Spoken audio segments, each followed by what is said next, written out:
All right, we will go ahead and get started.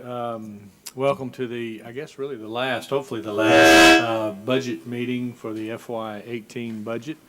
And we, because of a change in the procedures that we adopted about 3 years ago, we cannot pass anything on the add-delete list on a simple majority. It has to be a true majority, and it has to, so they have to get at least 6 votes. But we have had a lot of questions. There have been a number of council members, including myself, that have been getting questions about the payroll conversion process. And it's even caused me to, I thought I understood it, and the more questions they asked, the more I thought, well, maybe we ought to run through this one more time. So I think this is a perfect time to get Angelica to run through the payroll conversion so that council is completely aware of what that process looks like, and maybe the folks watching and some of the employees will have a clearer understanding as well. Angelica? Yes, sir. Good afternoon. Good afternoon. Oh, do you turn you on? There you go. Oh, okay. Thank you. All right. So, like the budget chair mentioned previously, the city is upgrading its current payroll and human resources system. We recently, within the last year or so, upgraded 2 of our other systems, one of those being our budgeting system and the other one being our financial system. And so currently we're in the process of upgrading our payroll and human resources system to the same cloud-based solution. Once we upgrade to this new cloud-based solution, our payroll will no longer be processed in-house. That'll be done off-site by the people the vendor that are hosting us with this particular software. Currently, we process the 4 payroll cycles, really. 3 of them are recurring. There's the weekly payroll cycle, the biweekly payroll cycle, and the monthly payroll cycle. And then intermittently, we process payroll for things such as JTPA or at the end of November when we process those sick bonuses out to employees. That's an intermittent payroll, or special payroll as we like to say. So the goal with this conversion, goal number 1, is to eliminate the weekly payroll cycle. This would just really allow the city to standardize our pay practices across all departments. It would allow us to be more efficient and more effective in our time reporting, and there's a reduction in manual adjustments as well as an anticipated increase in payroll accuracy.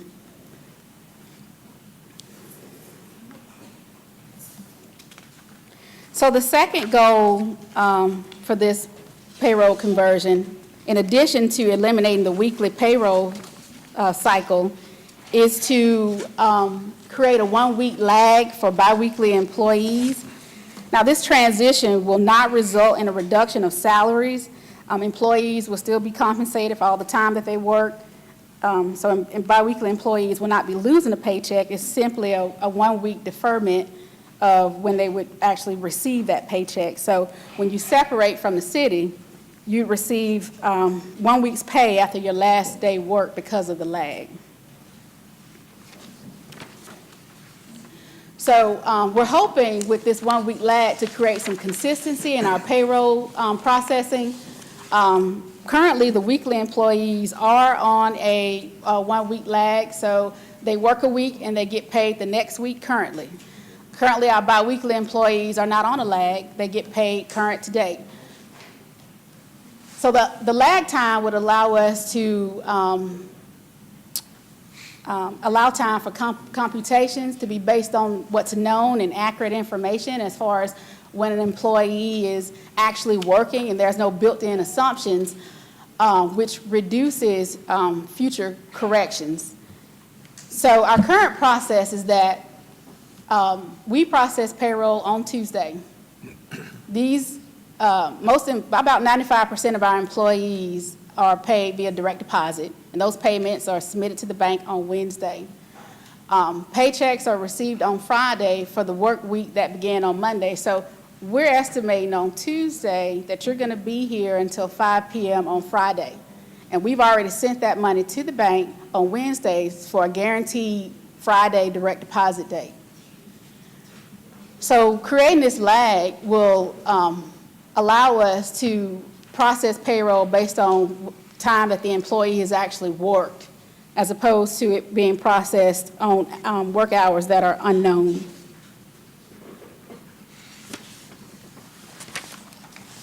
So here's a chart that just shows the weekly payroll dates.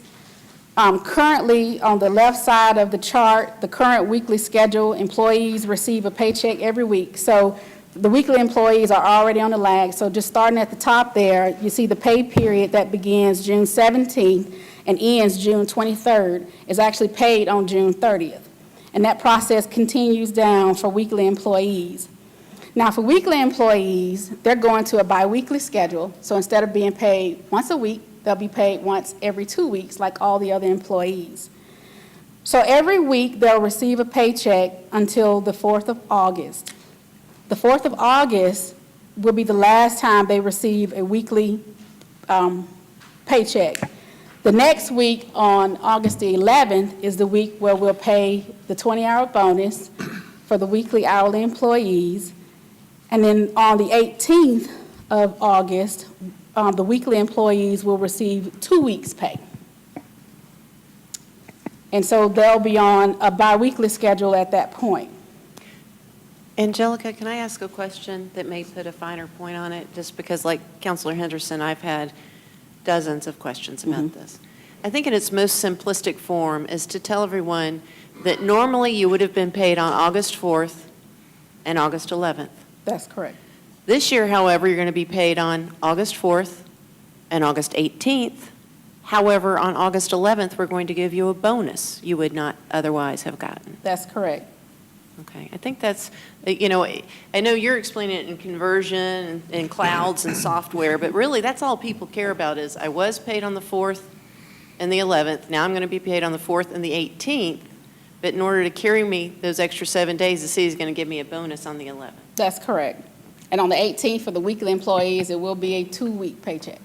So, the other thing is, we're not taking a paycheck and not giving it to them until they leave the city. See, that's what they hear when you say, once you leave the city, you'll get a paycheck 2 weeks later. Well, that's true, but that will be for work that you have done the 2 weeks before you left the city. That's correct. Okay, well, they're thinking we're taking this check, keeping it for 35 years, and we're going to pay them when they leave, and that's not true. They're going to be paid on the 4th.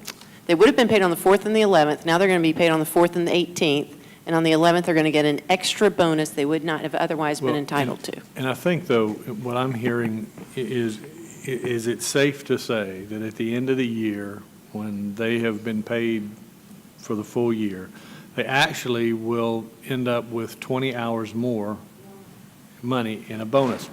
And I think that part is probably fine with the average employee. I think the challenge is when we go from the paycheck they receive on the 17th, which will be 1 week's pay, right? So they'll really, forget the bonus for just a second, there's 2 weeks before they get paid again, even though that's 2 weeks' pay. So to carry them over is basically half if they're being paid for 40 hours.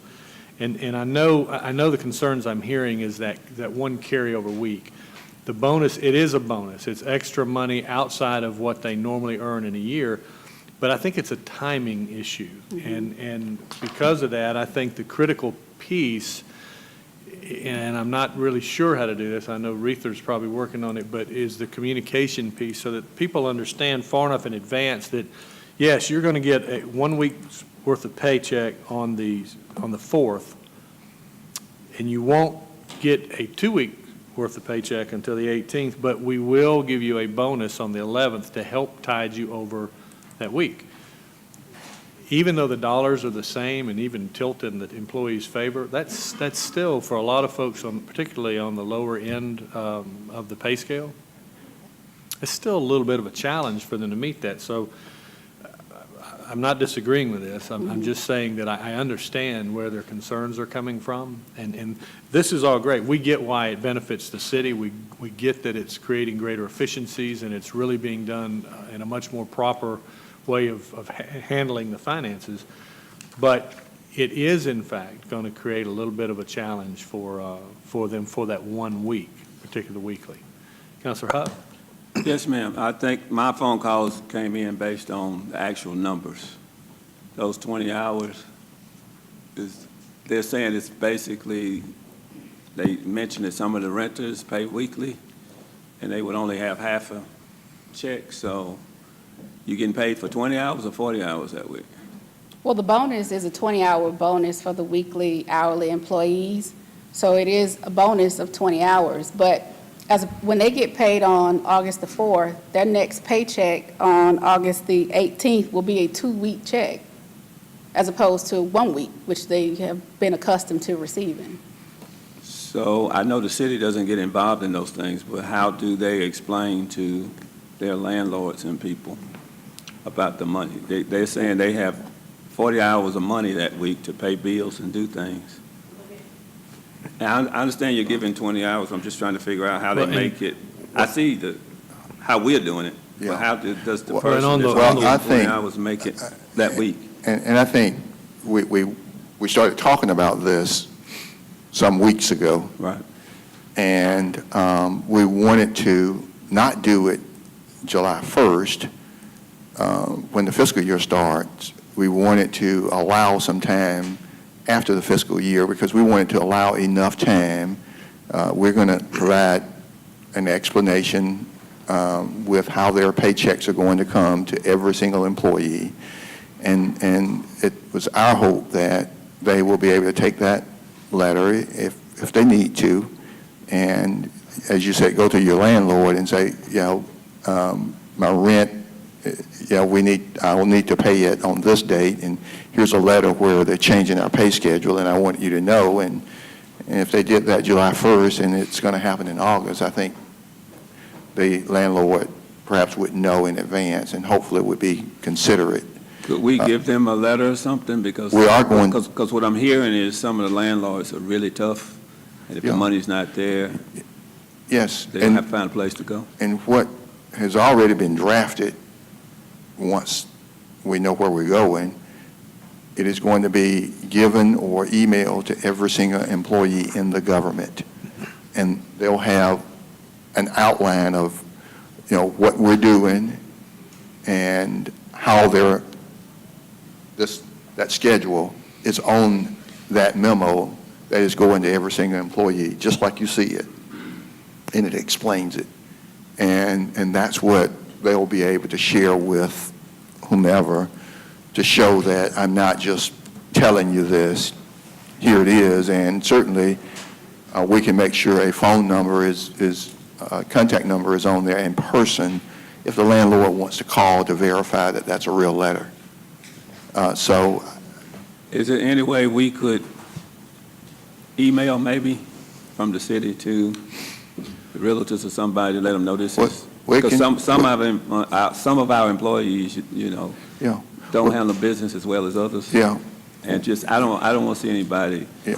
get into a tit for tat with a landlord and, Yeah. they end up with all the money they need a week later, but We can send it to all the realtors and the Home Builders Association. We Okay. have no problem with that. okay. I just, Yes.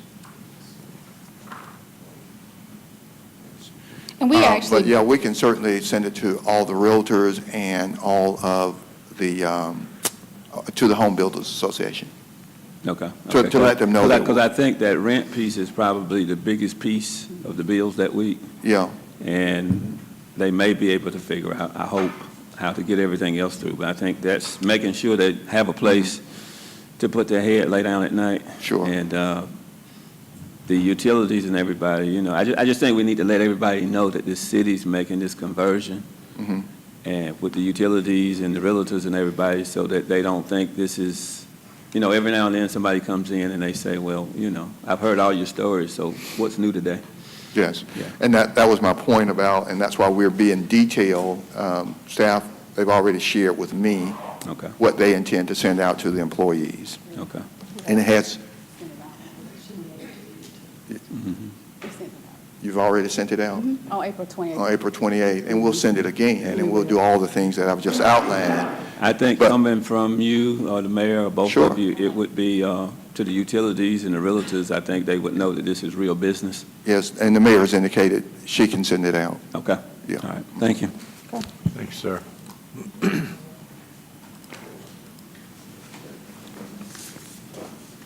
So the next chart just sort of provides the timeline for the biweekly payroll dates. Currently, to the left side of the table there, you see the current biweekly schedule. And to note on this schedule, normally employees would have been paid on normally biweekly employees would have been paid on August 11th and August the 25th. But because of the conversion, they'll be paid on August the 18th and then September 1st for the same corresponding pay cycles. And so they'll also receive the bonus check on August the 11th to help carry them through. It's really sort of to bridge the gap from the last paycheck date, which for biweekly people would be July 28th, to the next check date, which would be August the 18th. Excuse me just a second. Councilor Baker? On your last entry there, since the objective is to change the cycle so your pay date is after the last work day, which makes sense, was there any thought to moving the pay date up to right after the end of the pay week as early as possible? Looks like you're going out for another week. In other words, if your pay date ends on Friday, since you're converting everything, make the pay date Monday or Tuesday. Well, within our current payroll system, we can't duplicate a pay period. So there really can't be any overlapping. Our pay cycle actually starts on Saturdays. So from Saturday to Friday is our pay cycle date, and we get paid currently on that Friday at the end of the pay cycle. So to push it out, I guess I'm not really. Well, I'm just saying, I don't think that if you're going to make a conversion, the pay date wouldn't matter. You make your pay, I'm just talking, in other words, you could make the pay date as soon after the pay cycle ends as possible. Is that, if you, that's right, other than you're going to have a weekend in there and you're going to have to do your direct And we have deposit. right, and we have float, employees You got to transfer the money, okay, and draft the taxes out and do all that. So that it still takes a full week to do that? Right, it does.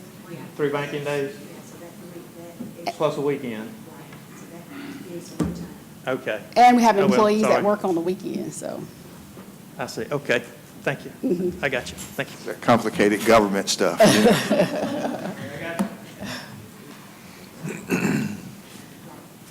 So the bonus pay will be paid out on August the 11th.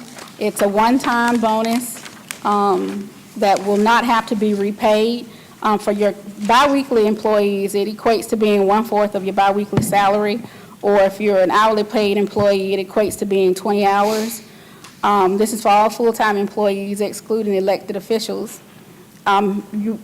Because it's not a regular paycheck, you won't be subject to your typical deductions such as insurance and deferred compensation, but you will be subject to the required payroll taxes, which are based on current legal requirements, and I've listed those percentages here within the slide. I've also provided. Councilor Thompson, I'm sorry. The one-time bonus, I've had several people, particularly from the fire department, EMS, whose payroll period is 53 hours. That's It's correct. more than the 40 hours. So let's make sure that it's stated real clearly that this is half of whatever that payroll period is. So if you work more than 40 hours in a payroll period, then your bonus will be half of whatever that Well, number of hours is. Is that correct? Well, even though the public safety departments, they are on different pay cycles than the typical biweekly employee, they are paid every 2 weeks, just like we are. And so the bonus for them equates to being 1/4 of their biweekly salary. So they get paid every 2 weeks, just like any other biweekly employee, even though they may, for the fire department, it works out to being a 53-hour week. even though it works out to be a 53-hour week. So instead of saying a 20-hour bonus, we ought to be saying a 1/4 of your biweekly salary. Yes, ma'am. And it's 20 Let's say that hours. again, 1/4 of your biweekly well, salary, and- not necessarily 20 hours. That's Yeah, correct. and it reads on that second bullet point. But what they have heard, Okay. Mr. City I hear Manager, you. is 20 hours. Okay. And their cycle is not 20 hours. Yeah, and I think we've been, you're right, we've probably focused on saying 20 hours instead of saying 1/4. The first time I said it, I said 20%, and they said, oh, that's good, but it's not 20%. So bonus equates to 1/4 of biweekly salary or 20 hours for hourly paid employees. Is that, That's correct. that's Okay. correct? Okay. And the, and the federal and state, the current federal and state taxes will apply. That's correct. And that's what's on there, 25% federal, 2% Georgia, 7.65% FICA. And that's something that we don't have a say in. That's what the federal government and state and all of them say. That's correct. Okay. And so that is excluding overtime, just to be clear as far as the overtime. The bonus is excluding overtime. It does exclude overtime. So if they work, instead of 53, if they had overtime, just if, and overtime got them to 60, it'd be 1/4 of the 53. That's correct. Okay. I mean, it's 1/4 of the biweekly salary, excluding overtime. So I provided a chart Okay, here. it seems like Deputy City Manager Hodge was trying to make a point, or she did. Counselor Huff. When we finish this, will we still have the 26 pay periods for the year? Yes. No? No. It actually Listen works to out. her. Because we are pushing the pay date back 1 week, in calendar year 2017, we will not have 26 pay periods. We'll actually have 25. It is typical for us to have 26 pay periods in a year, but sometimes that changes. In this particular instance, it's changing because we're pushing it back that 1 week. But employees will still be paid for the time that they worked. They'll just be paid on that January 5th paycheck date. So I don't know if you remember, but back in 2015, we actually received a 27th pay Right. check. So typically, we get paid 26 times a year. Because of this 1 week deferment or 1 week lag that we're creating, it's going to be 25 times. But they will still get, if you earn $30,000, you'll still earn $30,000. And if 20 hours pay, let's just make up a number and says it equates to $300, your annual pay will end up being $30,300 that year. Will you get the 30,000 by December 31st or by that No, January 7th? Not by December 31st. Okay, so you get the last part January 7th. That's correct, 'Cause January it's- 5th. Because you split checks. That's correct. The payroll, you're in the last week or portion of the last week of December and the first of the new year. Okay, And it's all in there together. okay. Yeah. Thank you. So I provided here some examples for different grades on the pay scale, starting with the grade 10. The bonus amount equates to being the $271.84. The deduction of the required taxes, which are federal, state, and FICA.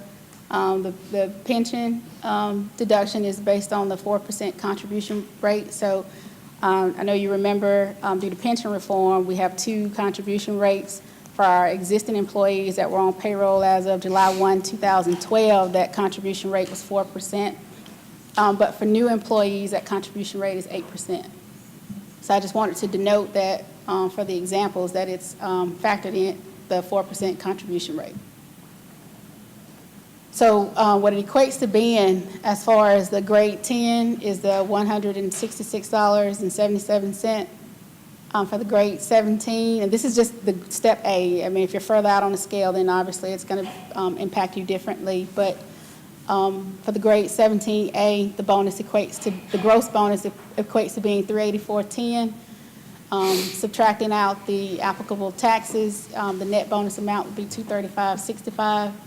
And then on the upper end of the pay scale for grade 24A, which is more so your division managers and some of your department heads, the bonus amount would equal $661.26, less the applicable taxes, for a net bonus amount of $405.67. That's it. Are Any there questions? other questions? Counselor Thomas? Questions that I have gotten from several folks, and Counselor Baker, as our resident CPA, may want to help answer this one, was about the employee's W-2 form. The W-2, as I understand it, only reports what you are actually paid, not what your salary amount is. So the W-2 that they get will be what they are actually receiving salary during 2017, not necessarily what their annual salary is. Does that? Gross will be on the W-2. But you only get on your W-2 what you received that year, or what you are owed for that year. What you earn that year. What you earn that year, less any pre-tax deductions that may have been withheld. Okay, Sure if I follow. okay. On January the 5th, I'm going to get a check that's going to finish out my annual salary for 2017. Will the amount of money that's on my January 5th check appear on my W-2? That would roll to the next year. That will appear on the Payday. 2018 W-2? That's Yeah, correct. okay. That's correct. Okay, that's, I'm sorry. So you can start it. it helps when I use the actual figures, so that, No, the W-2 is based on the paycheck. Because that's covered by the date of the check. Yeah. If it's got a December 31st or prior date, it will hit. And if it's got a January date on the check, It's going to be for that next year. it will roll forward. Yeah. Thanks, sir. Any other questions about the payroll conversion?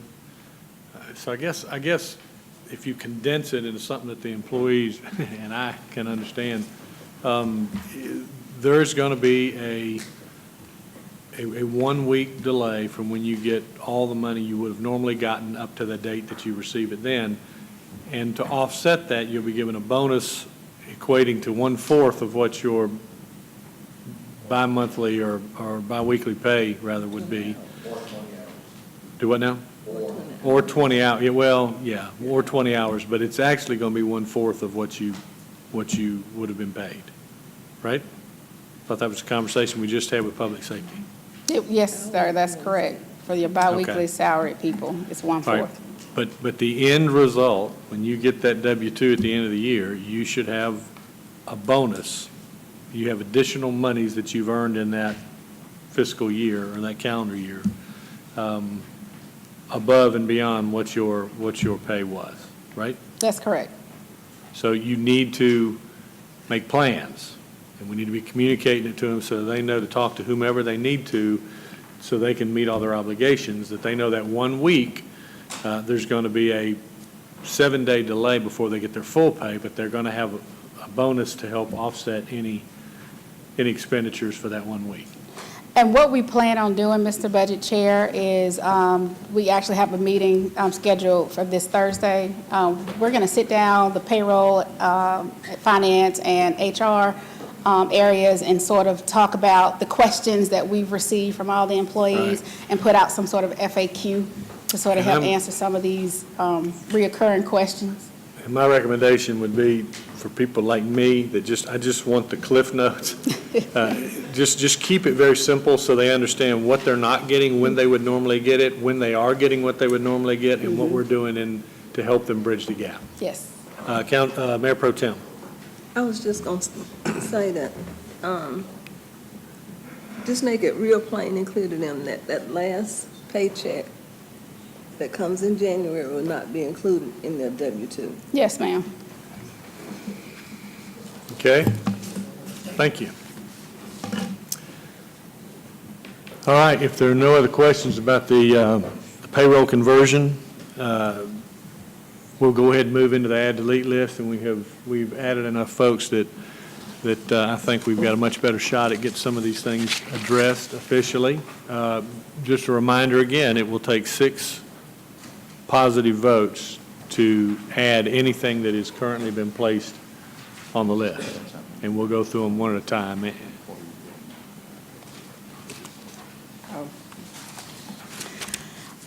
All right, so what I provided for you all today is a revised version of the add delete list.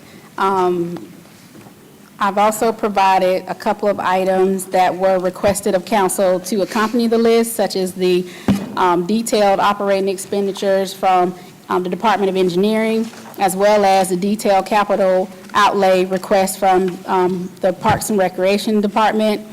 There were 3 referrals that were requested for council.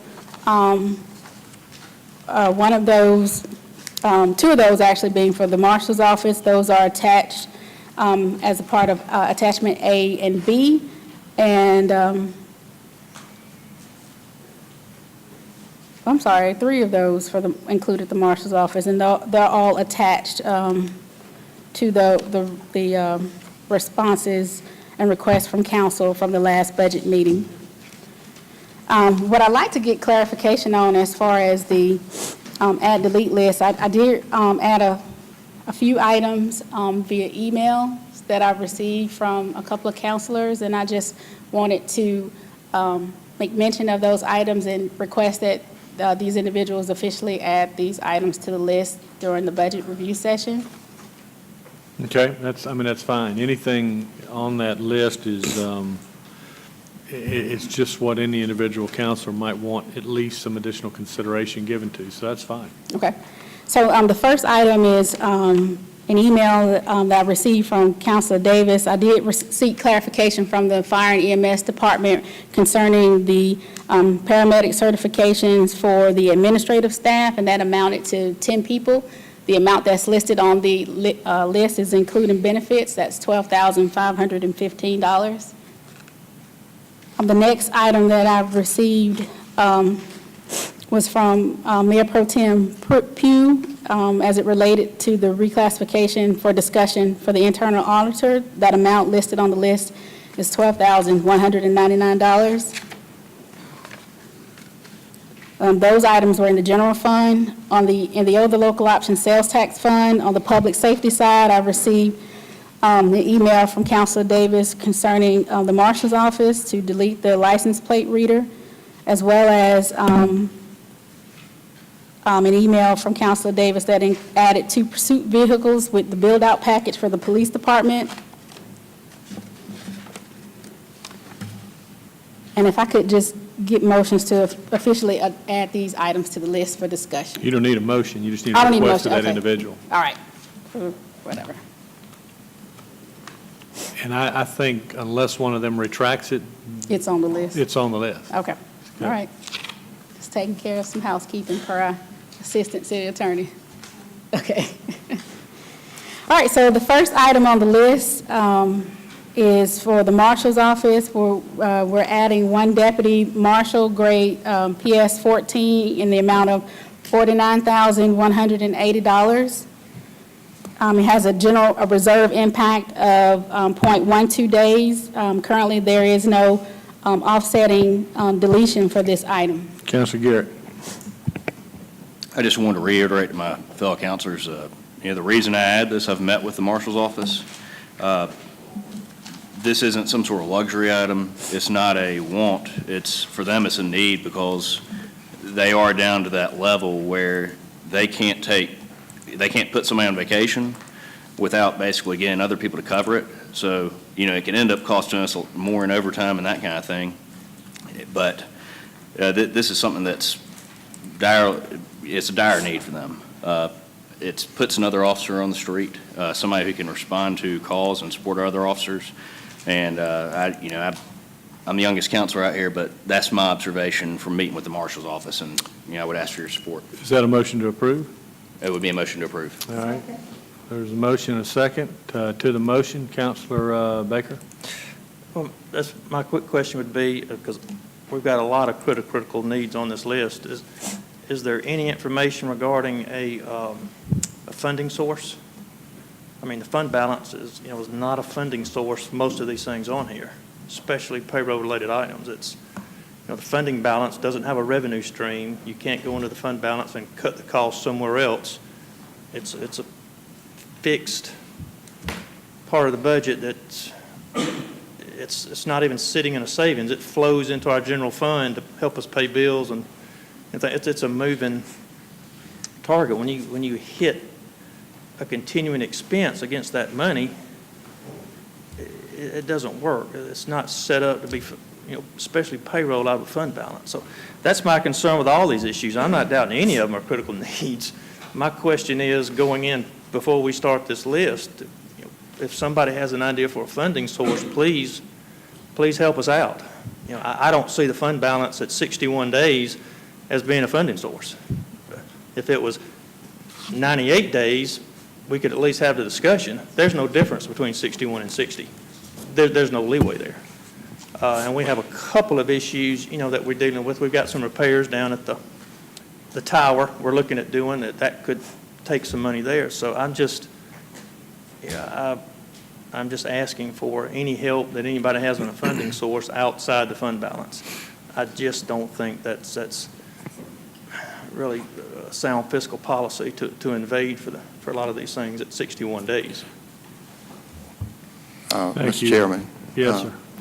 If I may, and I don't want to get into all of what you all are talking about in terms of what's on the add delete list, but I do want to just remind you, because every time the fund balance goes below 60 days, I hear Councilor Davis asking me to find a way to get it back to above 60 days.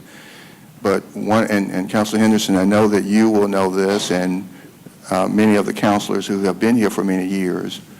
The one, I've talked about in the last few weeks, salary savings and how we didn't touch it. And the other thing, and that's what got us to 133 days in fund balance reserve. But the other policy that we had when Councilor Jack Rogers and Mayor Pro Tem Jack Rogers and others were here, is that he would never, ever fund an operations expense out of fund balance. Councilor Henderson, I know you will remember that. Well, You only funded one-time expenses, non-operational, out of fund balance. And I just And that's correct. share that with We have you long remember. stated that you don't, you can't keep paying your rent or your mortgage out of your savings account. Eventually, you lose your house.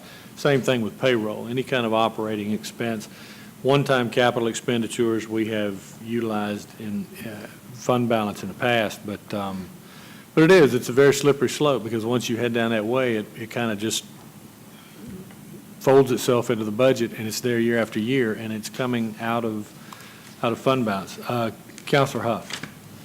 To Councilor Baker's question, if we go back to the old loss fund and divide the old loss fund up the way it was intended to be, there's enough money there to do this.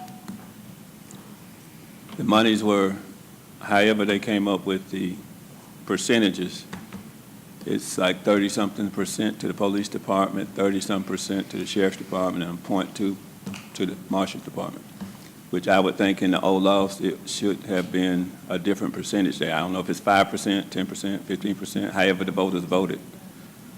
I need clarification on what the intentions were out of the old laws for each department. I don't remember that. All right.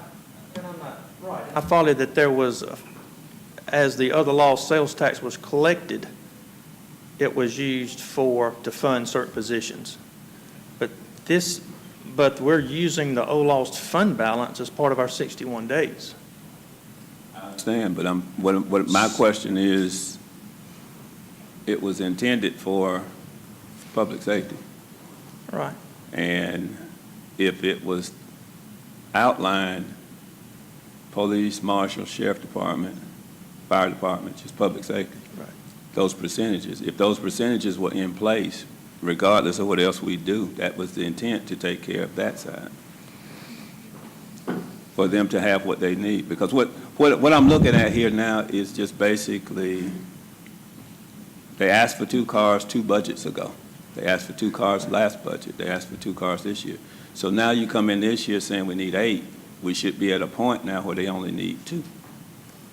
And we are basically giving at least 1 car, truck, or vehicle to everybody but the marshal's office. And at some point, we need to just sit down and look at this and say, well, they have a job to do. And when I came back in town Thursday, and the Casita Road in my district was roped off and yellow tape, looked like a movie, and the police department had their hands full doing things. At that point in time is when you have marshals and the sheriff deputies out on the street doing different things that they need to fill in, because we're already short. So I just don't understand. I'm having a hard time with this being 3 budgets later, and we're only asking for 1 car now. We started out with 2. We're asking for 1, and it seems to be a lot of opposition for them to get just 1 car. Well, Because all these other items on here Right. that I'm sure someone's going to say is more important. But if it's about fund balance, then it's almost like we shouldn't do anything. And you would have my support if you made that motion, probably, because I think that's exactly where we are. I couldn't have said that better myself. I Yeah, think that's but we exactly where never we are. do. Yeah, but I'm Because saying- its payroll is different, but maybe there is an option there. If listening to the city manager, he talked about whether it be salary savings, or some departments may have operational savings other than salary, we let the year close out and roll that into fund balance and come back after the auditors check it. It may click up a couple of days and may give some capital funding availability. I don't know that. I'm just saying it's an option. I'm saying It's if an we- option. If we're denying him capital, then there should not be money for capital at all. Well, He should be number 1 on the list at this Well- point after 3 years. and I won't debate that issue with you, other than to say there'll either be 6 votes or there won't. Unfortunately, that's what the add-delete list has always come down to. I'm not a big fan of the add-delete list. It comes down to 6 votes, but I'm saying when we get through talking about capital outlay and we talk about what's important and fund balance and, all of that, it's going to come down to 6 votes, and some people are going to get capital and some people aren't. And it's an imperfect system. And I'm not advocating for or against the marshal. I'm just talking about it, we are where we are. And when you're at 61 days of fund balance, in my opinion, that's not a fiscally responsible funding source for virtually anything. And that's why I'm asking. If anybody has any other ideas, I'm open to listen. But sure, one option is to find another department and say, no, the marshal's more critical than that department, let's move it. That's certainly an option on every one of these items. And I'm not going to speak for the budget chair, but I'm not so sure he's, would like to hear some of that as well, if that's the best idea. Yeah, I've heard a lot of conversation about the old lost and the intentions. Is there information available to what the intentions were? What I'll was defer voted that on? to the staff. I'm saying within that PowerPoint, are those numbers there? Oh, Okay, can you? right, but I don't think there are any percentages that are in that. Oh, yeah, there's no Well- percentage. Yeah, there were Right. numbers of personnel that were identified for each department. There were numbers, and those numbers have changed. It's a very fluid deal as it's gone along. I know, for They example, haven't changed. The only well, one that's the changed sheriff, is- where I was going was in the sheriff's office with the numbers are still there, but we don't need a lot of those because the jail was never built. That So- was explained when we did the OLOS. That's right. Well, and I think the conversation that was just had between the 2 counselors is a microcosm of where we are in this year's budget.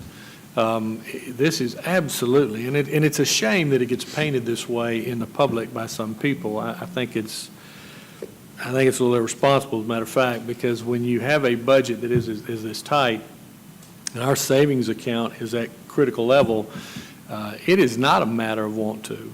I mean, it has nothing to do with wanting to fund these. In past years, and the city manager knows, and some of my fellow councilors have been around a while, when revenues were flowing and our expenses were down, we tried to give, particularly with public safety. I mean, even if we weren't so sure it was a great idea, if our public safety asked for it, we tried to give it to them. What has happened is we created that culture because they're public safety, and I don't apologize for it, because I'm always going to give them anything we can. But when we get to a point where there just is not the resources, there just are not the resources, the game changes. And we do end up in a situation, add delete list, frankly, I wish it was, there was a different way to do it, but I don't know of a better way. I mean, this gives each member of council who may have a particular item that they have an interest in to be able to voice their opinion and then share their vote. But it doesn't mean that we don't value the others. It quite simply means that our prioritization might be a little different based on our experiences within the government. We certainly appreciate what everybody does. I'm not trying to hog the mic. I understand where Councilor Huff's coming from. It is frustrating. It's frustrating because we have the same conversation every year now Well, when it comes and to I the agree. marshal's office. And we have the same conversation about fire and about It sheriff. goes on, but I'm just saying, when we finish having this conversation, we end up with either he has a budget cut or he gets nothing.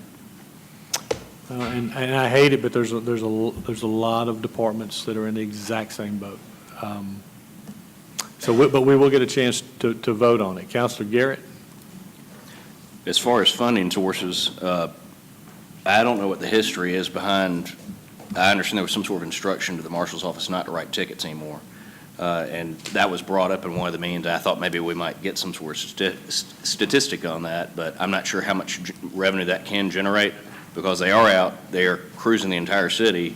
And if that can generate revenue, and then I'd like to know, I'm not sure how the breakdown is, if we increase a fee for a dispossessory, one of the main services of the marshal's office, whether or not that goes to the municipal court or if that gets split with the marshal's office. But if it increases the service to the landlords and makes things more efficient, and it's something that's necessary and they need a deputy, we seriously need to assess it. And I agree with Councilor Baker. We've got to find a revenue source, and this is my first time through the budget process, so I'm looking to y'all for guidance on that. But those are two options, ticket revenue and And that's certainly a policy decision for this body, but I will tell you that we just recently reminded our fire EMS that funds generated within a division are not just for that division. They are not, because they were talking about ambulance fees, and I know they wanted to address some compression issues in their pay, and they identified the money necessary through the ambulance fees. Well, we don't typically do that. We don't allow a revenue-generating area. And the reason for that is there's an awful lot of departments, support departments within this government that don't generate revenue. So they don't have the same luxury of being able to say, well, I'm going to go out there and I'm going to raise a little bit of money on some of my fees, and then I'm going to take that money and pump it back into my department. It is a policy decision, and that means that it can change if this body decides that it's worthy of a vote to change it. So I agree with what you're saying. I don't think I haven't heard anybody around this table that doesn't think that the marshal doesn't need that deputy. He doesn't need the cars. Nobody thinks that the public works folks don't need the reclass. Nobody thinks public defenders aren't needed to be added. It's just we are where we are with the amount of resources that we have. And somebody's going to get a little something of what they need, and somebody's not. And it's up to this group to decide how that goes at this point. Mayor Pro Tem.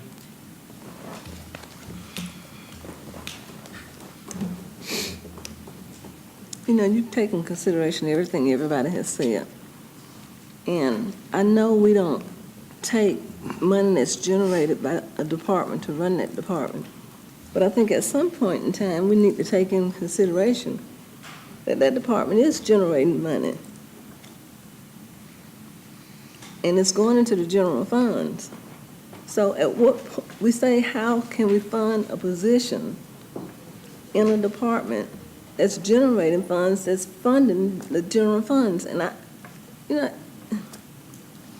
The only place you're gonna find the money to fund that position is in the general fund. And it's going into the general funds because that department is helping to generate money that goes into that fund. As it relates to the percentages, the breakdown on public service, Council Huff, that's the first time I heard about those percentages. I don't know anything about those. All I know is 70% went to public safety, 30% went to infrastructure on the other side. But I think at some point in time, those departments that's generating money, they should be able to get the necessary needs to run the department. Not everything, because everybody wants a lot of things. And they're not gonna get everything they want.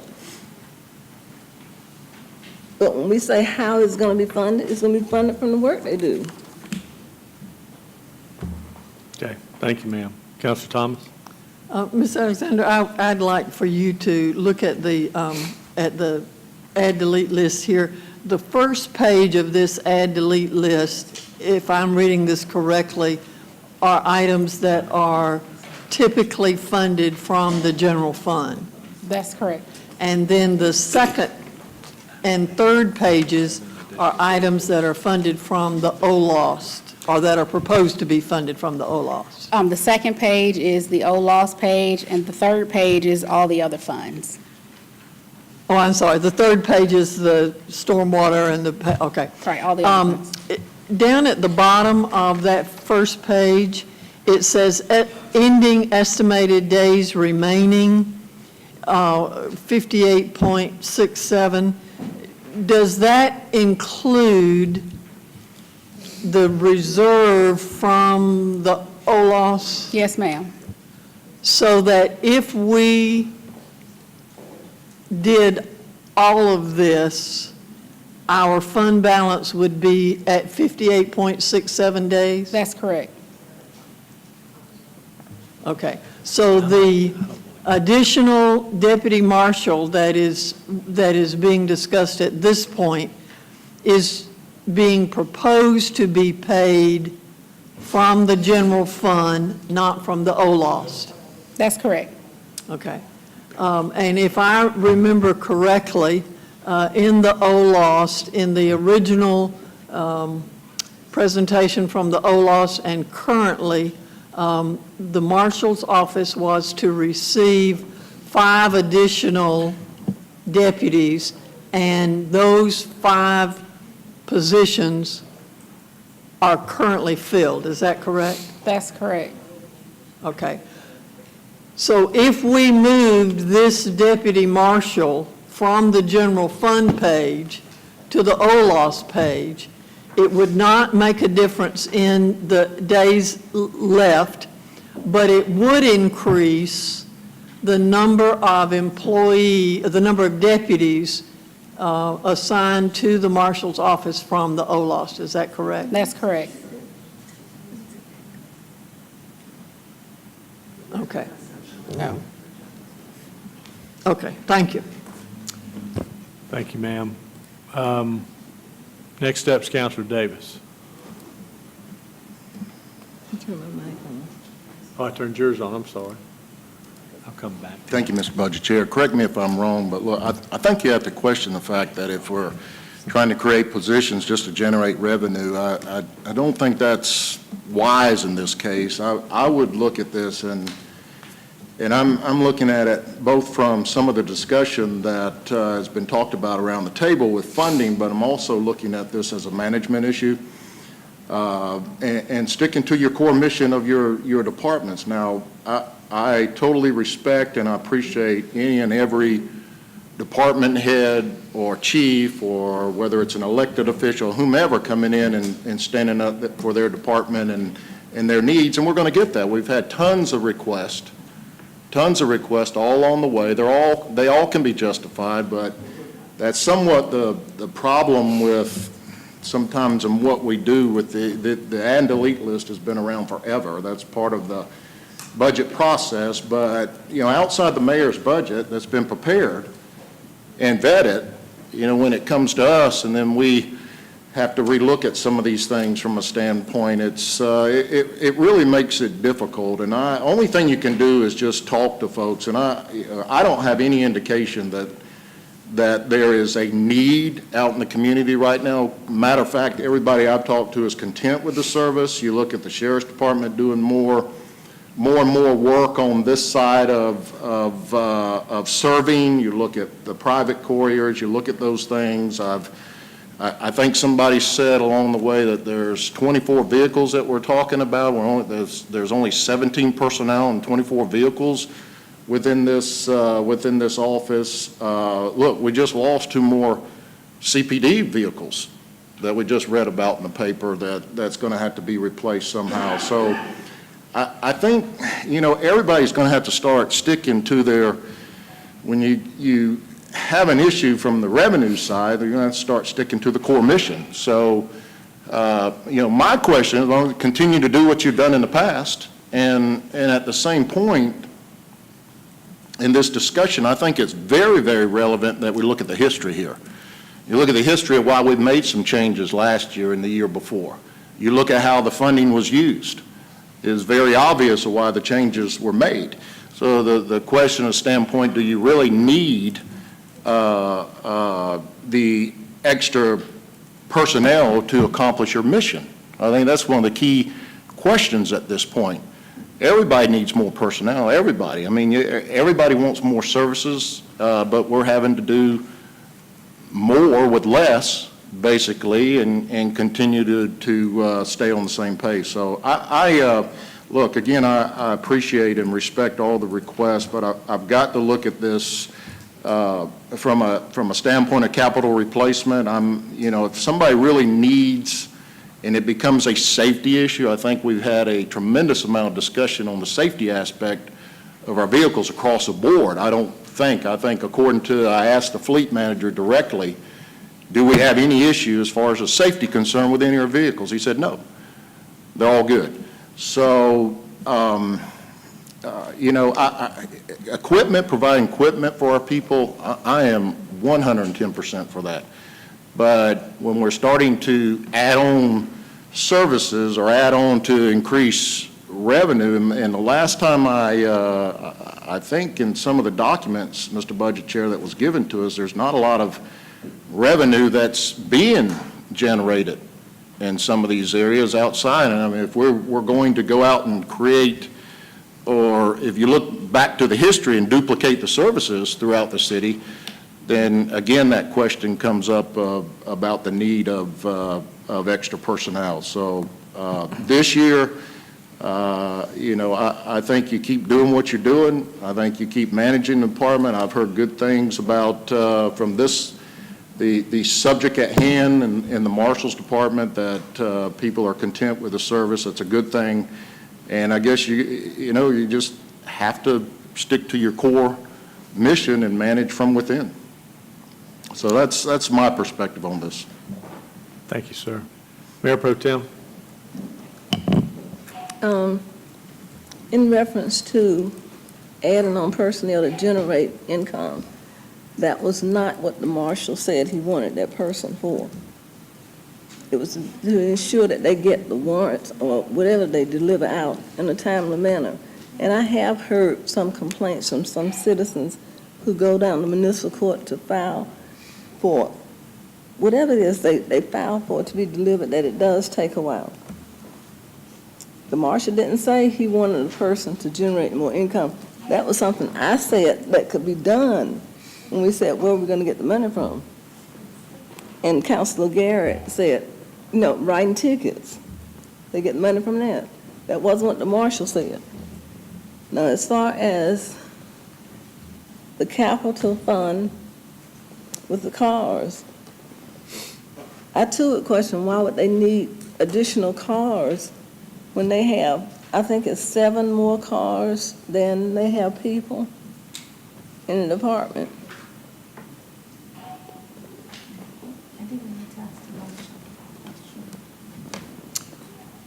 All right. Councilor Huff?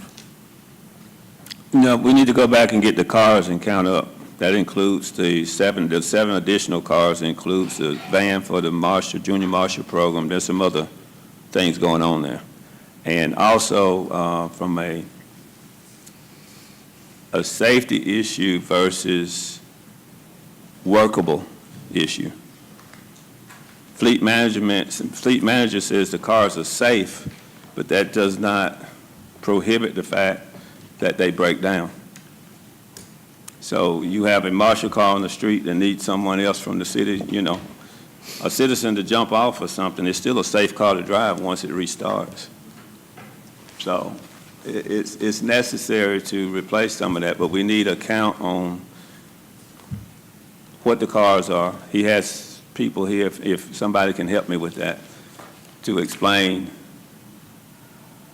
to me the numbers, because I know that the additional 7 cars that are talked about are not just sitting there counted up as regular fleet like that. So they're not just extra.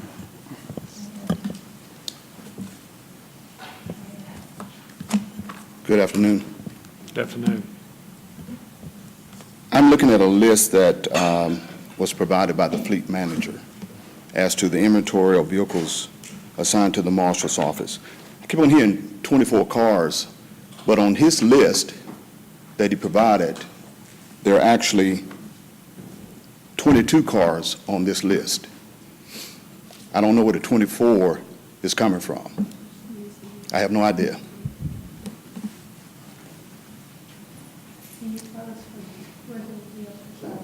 Okay. We have 17 sworn deputies using of the 22 vehicles. Council, as you know, in FY16, defunded 3 positions. So there were 3 pursuit vehicles for those 3 positions that we still have on hand. And then we have 2 special purpose, if you will, vehicles.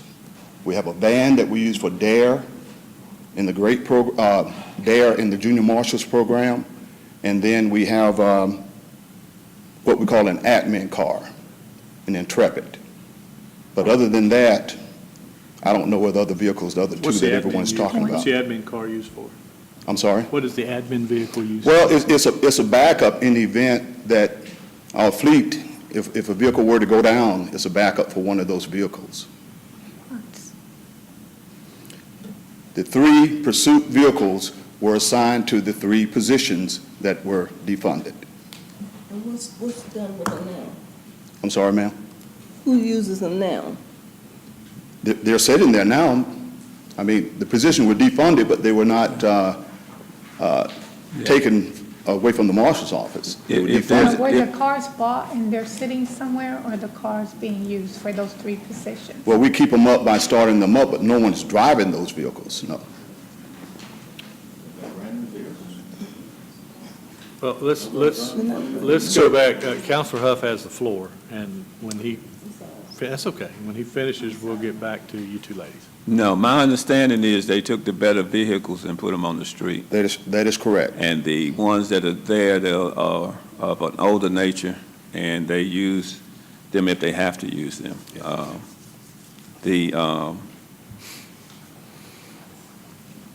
The admin car is there, being used from time to time.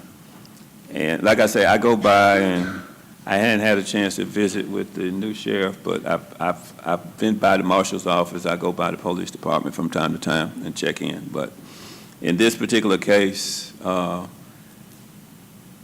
positions were defunded. They took the better cars and put them on the street. And the older ones that are at that 100,000 mile plus 7 years were the ones in question that they were trying to put 1 or 2 cars back on the road to try to keep the fleet going. Because, like I say, if you get into the details of it, it gets to be redundant, that fleet manager says this is the way we operate, and the cars are safe. But at some point, we should be able to, in 3 years, we should be able to get 1 or 2 cars in there and get some of the older cars out of the fleet. And Mr. Huff, that is correct. We have taken radios out of those 3 pursuit vehicles. Whatever we needed that we didn't have the funds for, we pretty much have cannibalized those vehicles to put in the vehicles that we use on a daily basis. Yeah, it just shouldn't be that way. Okay. Thank you. Yes, sir. And just a reminder to the Budget Committee, we're still focusing on the deputy marshal request to be added. Any more comments to that particular add item?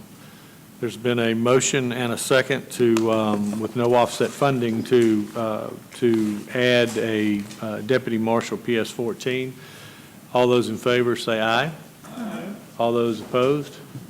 No. All right, all those in favor, please raise your right hand. 1, 2. 1, 2, 3, 4. All opposed? 1, 2, 3, 4. Okay, that does not pass.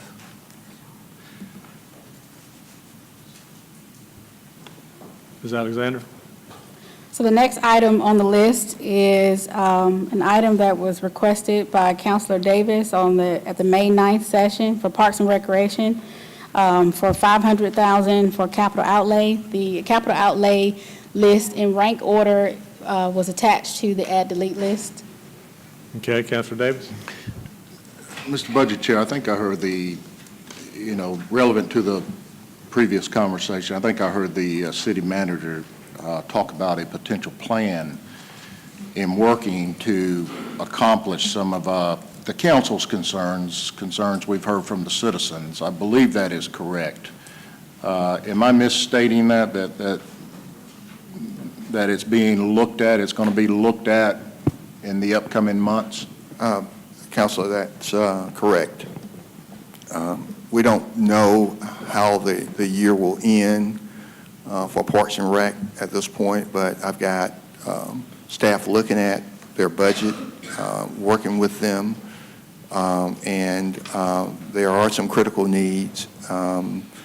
Certainly, they won't get $500,000 worth of anything, but a few lawnmowers, we think that we can make that happen. And that concern that we shared on this, I know that's why we put it on the list for discussion, to try to take care of some of the priorities in Parks and Recs. But I have your confidence and assurance that those matters will be worked on as the year closes out into the next year. Absolutely. Okay, Mr. Budget Chair, I will make a motion to remove this from the list at this point and let the city manager's office handle that appropriately as discussed. I don't know that there's a need to vote for removing it. You placed it on there, and if you want it removed, we can do that. If any of the other members want to add it back on, vote on it. Well, and if any of my colleagues if there's something that you see within this amount that I don't, and what I just discussed with city manager, please speak up. If not, I guess what I hear you saying is I can make a motion to take it off the list. You can, though. It'd be cleaner. Go ahead and make a motion. We'll do that. You There's a wanna do motion that? on the floor to remove that item from the add list. Any second? Second. All in favor? Okay. Any opposed? All right, it's removed. Next item on the list is a reclassification for Just a second, I'm sorry. I'm sorry. Councilor I Woodson. just want to clarify, because I'm looking at all the needs here. If for some reason, city manager, some of these items you're not able to fulfill, then you would come back to us at mid-year, correct? Or you would come back and let us know?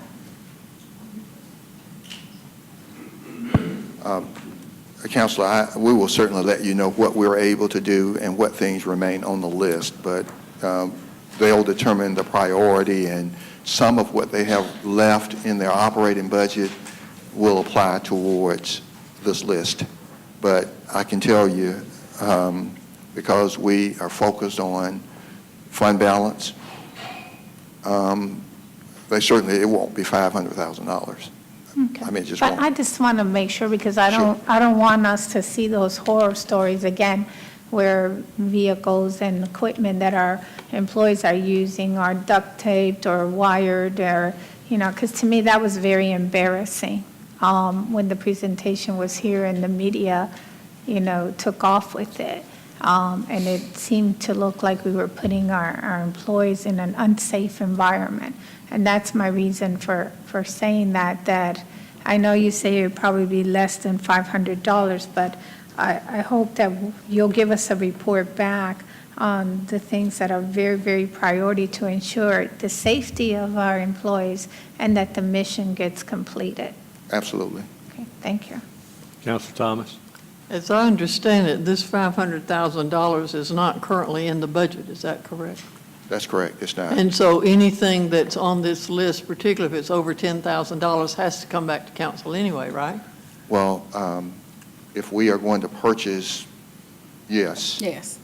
So we'll get it back at any rate as those That's correct. items, yeah. Right. Yeah.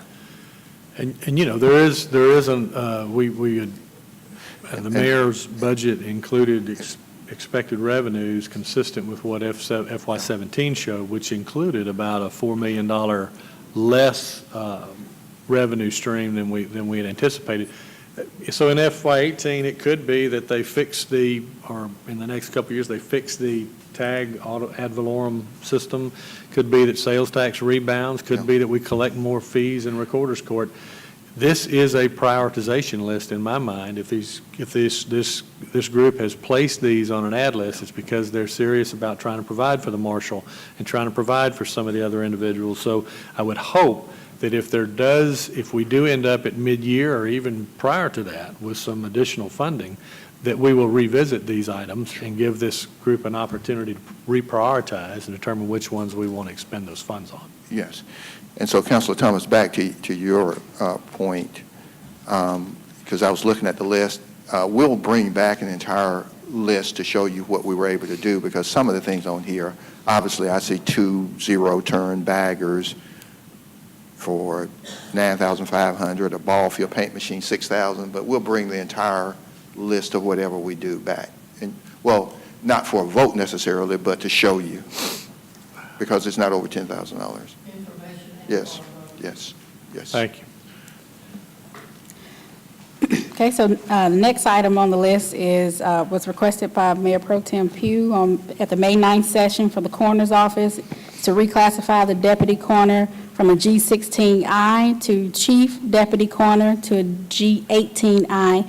Has a budgetary impact of $6,043. All right, Counselor Davis? Did that change? I thought we had some discussion on that, about the actual amount. It's more than the 5, but our discussion was less than the 5. Right, that's And correct. this is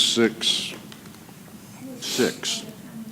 Right, it was the $6,000. K, that is. The $6,043 includes benefits. What was initially placed on the add delete list was the reclassification of that position, or potential reclassification of that position based on our current promotional pay policy. The coroner requested a step increase that's over and above our current pay policy, and so that's what's reflected on the list. All right, is there a motion to approve the deputy coroners? And I thought when we were talking about that, Mr. City Manager, you had indicated that with that amount that you thought administratively they could find the money, $5,000, I think is what we're talking about, within his budget. Well, I don't know if we can in his budget. He has such a small He budget. does have a Right. small Yeah. budget. But I remember he came in and asked for a number of things and then was trying to get a reclassification. And I thought he said that it was really just sort of a validation of something that had already taken place under his predecessor, but the $5,000 was never done. Well, I think his predecessor, he was making a point, named him assistant or chief deputy coroner, and he had been operating in that capacity, but had not been compensated. And this would fix it all. This 5,000 or whatever amount would fix. Yeah. All right. There's a motion second for reclass of the chief deputy coroner. All in favor say aye. Oh, wait, it's to the motion. Did you have something, Councilor Thomas? To approve the reclass. Any comments to the motion? All right, all those in favor, please say aye. Aye. All opposed? All those in favor, raise your right hand. All, 1, 2, 3, 4, 5, 6, 8. I will vote. All opposed. You got 2 opposed. Okay, that does pass. Next item on the list was placed based on the May 16th meeting from Mayor Pro Tem Pugh and Councilor Woodson for Public Works. There was a reclassification for a correctional officer, public safety grade 12, to an assistant facilities division manager.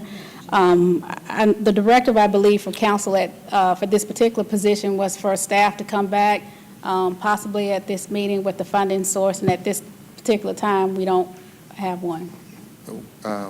Mr. Chairman and Mayor Pro Tem, I believe you added it to the list along with Councilor Woodson. I had staffed and to get with Public Works officials, and they just simply could not find the money. We budget neutral in our case is where you either going to reduce overtime or part-time wages, or there's adjustment in salary somewhere else. And they looked hard, and they simply could not come up with it. And so it's not something that, based on the guideline that we've used, budget neutral, from overtime, salaries, or wages, I can't recommend it at this time. Councilor Davis? Ms. City Manager, was this not part of the restricted fund, the integrated waste fund? No, not the assistant facilities manager. It's general fund. Okay. No, ma'am. No, That's later on in the list. this is general fund here, this particular All right. request. Is there a motion to approve the reclassification, or the correctional officer PS-12 to assistant facilities division manager? I'll second. There's a motion and a second to the motion. Any comments, any questions? Motion is to approve. Motion's to approve. All in favor, please say aye. Any opposed? No. All those in favor, raise your right hand, please. 1, 2, 3, All opposed? 6. And Mr. Chairman, know that as city manager, I really want, they need this, but it just simply, and I've talked to the director, I mean, it's just simply something that without being budget neutral, knowing our situation, just can't recommend. So I just, they know that because I support them and would support this. As do we. Ms. Alexander? All right. So the next item on the list was a request from the May 16th meeting from Councilor Thomas to increase the ambulance service mileage fee from $7.50 per mile to $10 per mile with a budgetary impact of $29,000. Is there a motion to increase the mileage fee? Motion to second. Any comments or questions to the motion? All those in favor, please say aye.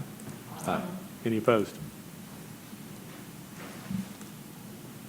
Passes unanimously. That happens, I guess, when it's on adding revenue, doesn't it? Right. So the next item on the list is, was added on the May 16th meeting from Councilor Thomas for the Public Defender's Office, is to add one contract public defender. And actually, that item and the item below it are directly connected, because if we don't add the defender, then there's no need to vote on the second item for the admin fee. So the public defender addition is $77,282, and And this was for Recorder's Court? this is for Recorder's Court, yes, sir. Okay. within the FY17 budget, we added 2 public defenders, 2 contract public defenders, and 1 investigator for Recorder's Court. This is adding a third. And Ms. Assistant City Attorney, is there any kind of legal requirement, or are we going to be in breach of any protocol if we don't do this? Well, we have been providing the legally required service with 2. Obviously, a third would be helpful. I think they've indicated they're having some scheduling problems, meeting the requirements with just 2 people. So, but just for clarification, I know they need it, but it's not a mandated position that we're required to provide in order to maintain a certain level of service. Not that I'm aware of now. Okay. I just wanted that for my own edification. Thank you, ma'am. Councilor Davis. Mr. Budget Chair, and I think what you're saying is that I'm just going to say we've been cleaning up some things in Recorder's Court. Is this subject to that, or is this in addition? I think I'll let the Assistant City Attorney answer that, but my understanding is that it is a part of that process. And That's this correct. would move it a little farther down the road. So it's not in addition to what's been in work? Yes, it's in addition to what was approved this year of the 2 public defenders. Well, I don't, But I think where we are is this is not an additional requirement. It would obviously help the program run more efficiently, and it's where we want to get. I think the key is that we are providing the service that we were expected to provide. well, I think my concern would be is that we're still moving forward, and right now, I'm under the understanding that we're moving in the right direction, that this is not going to hinder or hamper or slow it down, but we're still moving in the right direction. It's my understanding. Okay. Councilor Thomas? With the additions and the the subtractions that we have done so far to the fund balance, can you tell me where we are at this point? Presently, we're at 60.04 days. 60.04? Yes, ma'am.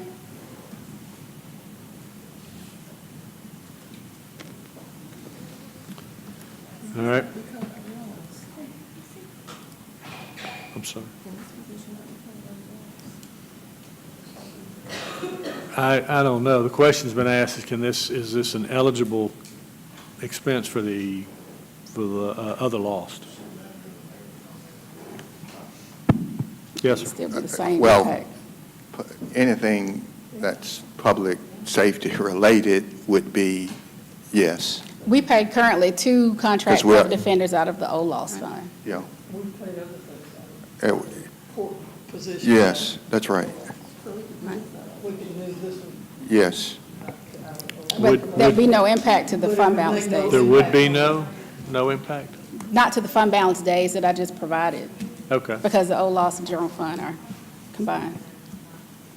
I thought, it was my understanding that the OLOST fund balance, when added to the general fund balance, equals our 60.04 That's correct. days. Yes, sir. So this would come not out of OLOST fund balance. It would be money that would be spent that would impact our fund balance. It would not impact our fund balance as to what's listed on the list. Just like the example that Councilor Thomas gave earlier, whether we put the position in the general fund or the OLOS, our fund balance position is still 60.04 days. If we unpassed. Gotcha, okay. What'd you say? If we don't pass it. Right. Before the vote, that's correct. We're at 60. Yeah, this looks like it would subtract .19 days if it were passed. That's correct. But, once again, that would be salary coming out of a fund balance. Well, I guess the OLOS is actually a fluid account. It's just whatever is not being expended, it stays in fund balance.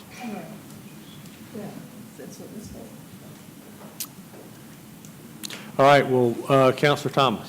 If we move this position this item and the next item, we're at point 2, right?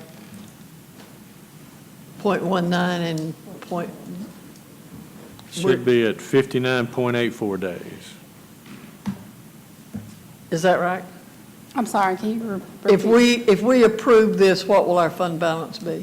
If we approve this, considering all other things that are still presently on the list, approving this item would, our fund balance days is 60.04 days. It doesn't move. It doesn't move from where it presently is, but all the other items below this item is still on the list. Right, okay. So we can, I'm confused. So if you shift it from general fund to OLOS, I mean, there's really no impact on the fund balance if you'd like to fund it out of OLOS. I'm getting a little bit muddy here. clear as mud. My understanding was that if there's unexpended OLOS money, it's retained in a OLOS fund balance that when added to the general fund balance, that is what makes up our targeted 60 days, or a little bit over, a little bit under.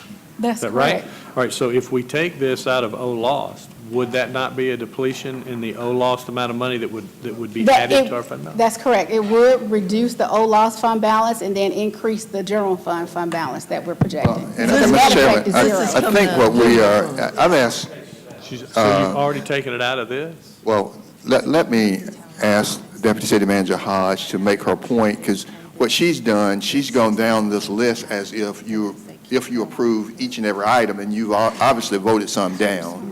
So she's trying to calculate it by subtracting those things out and then giving you that, oh, you're doing it too. And so she's trying to talk and present and do that at the same time. She's doing a good job. And so I've asked Deputy City Manager Hodge, she's tracking it too, to just, because she's multitasking right now. Okay.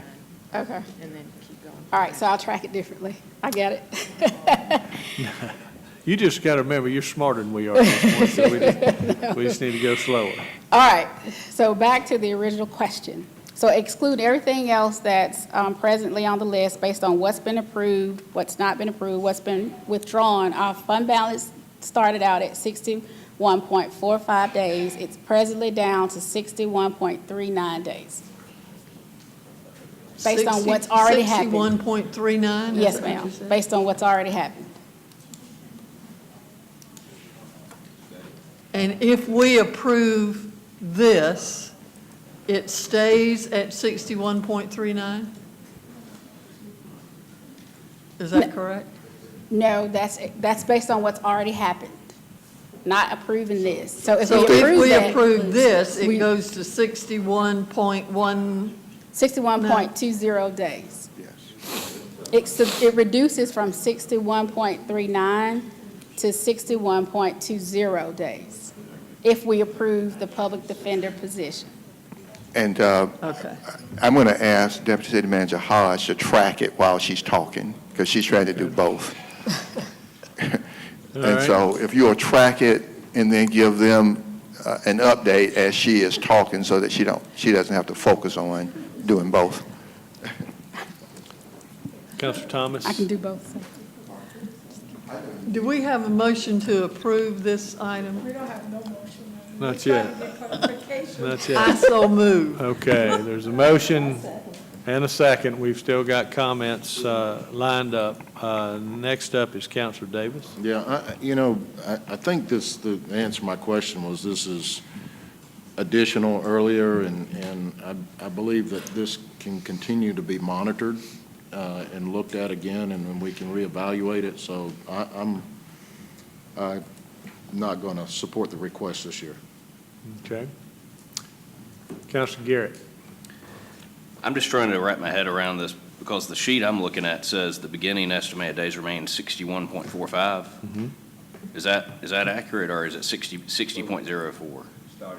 We Starting started out at 61.45 Okay, days. 61.45, so if that was our starting point, and then if theoretically we've approved everything on the list, which we've already decided we're not approving certain things, our ending estimated days would be 58.67.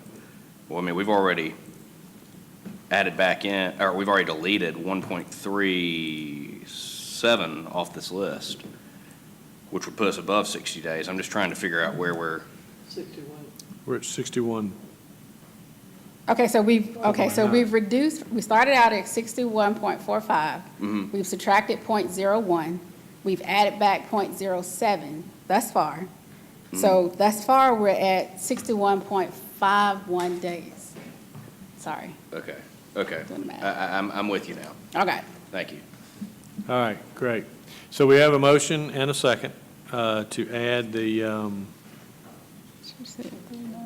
public defender coming out of OLOST public safety funds.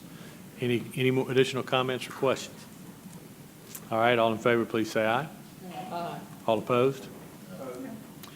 All right, all those in favor, raise your right hand. 1, 2, 3, 4. All opposed? All right,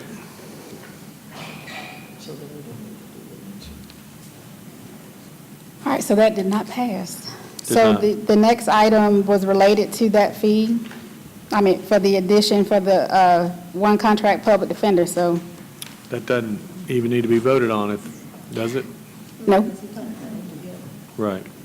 So the next item on the list is for the clerk of council. It was placed on the add-delete list by Councilor Barnes. It is a reclassification for the clerk of council from G22M to G23K. The amount of the budgetary impact is $4,473.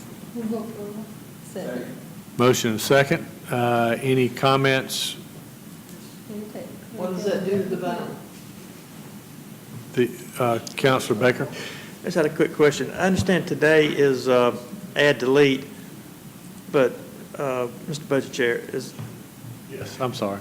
no, I understand we're going through the add delete list, but if something were to change, is it possible to do something up until first reading or not? Yeah, absolutely, absolutely. There can, and that's an important point. We can actually, I mean, as Mayor Pro Tem pointed out, we can, until it's actually passed, we can make changes so that if we continue to try to work on this, and we typically do, and there have been a few occasions where we have made changes right up to the last minute, to the second Okay. reading.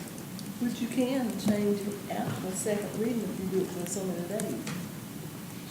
I mean, there are a couple of things here. I mean, I think we would, not just me, all of us would like to see, but I just don't know that I can get comfortable with how they're presented here, but maybe there's a possibility to work something out. Thank you.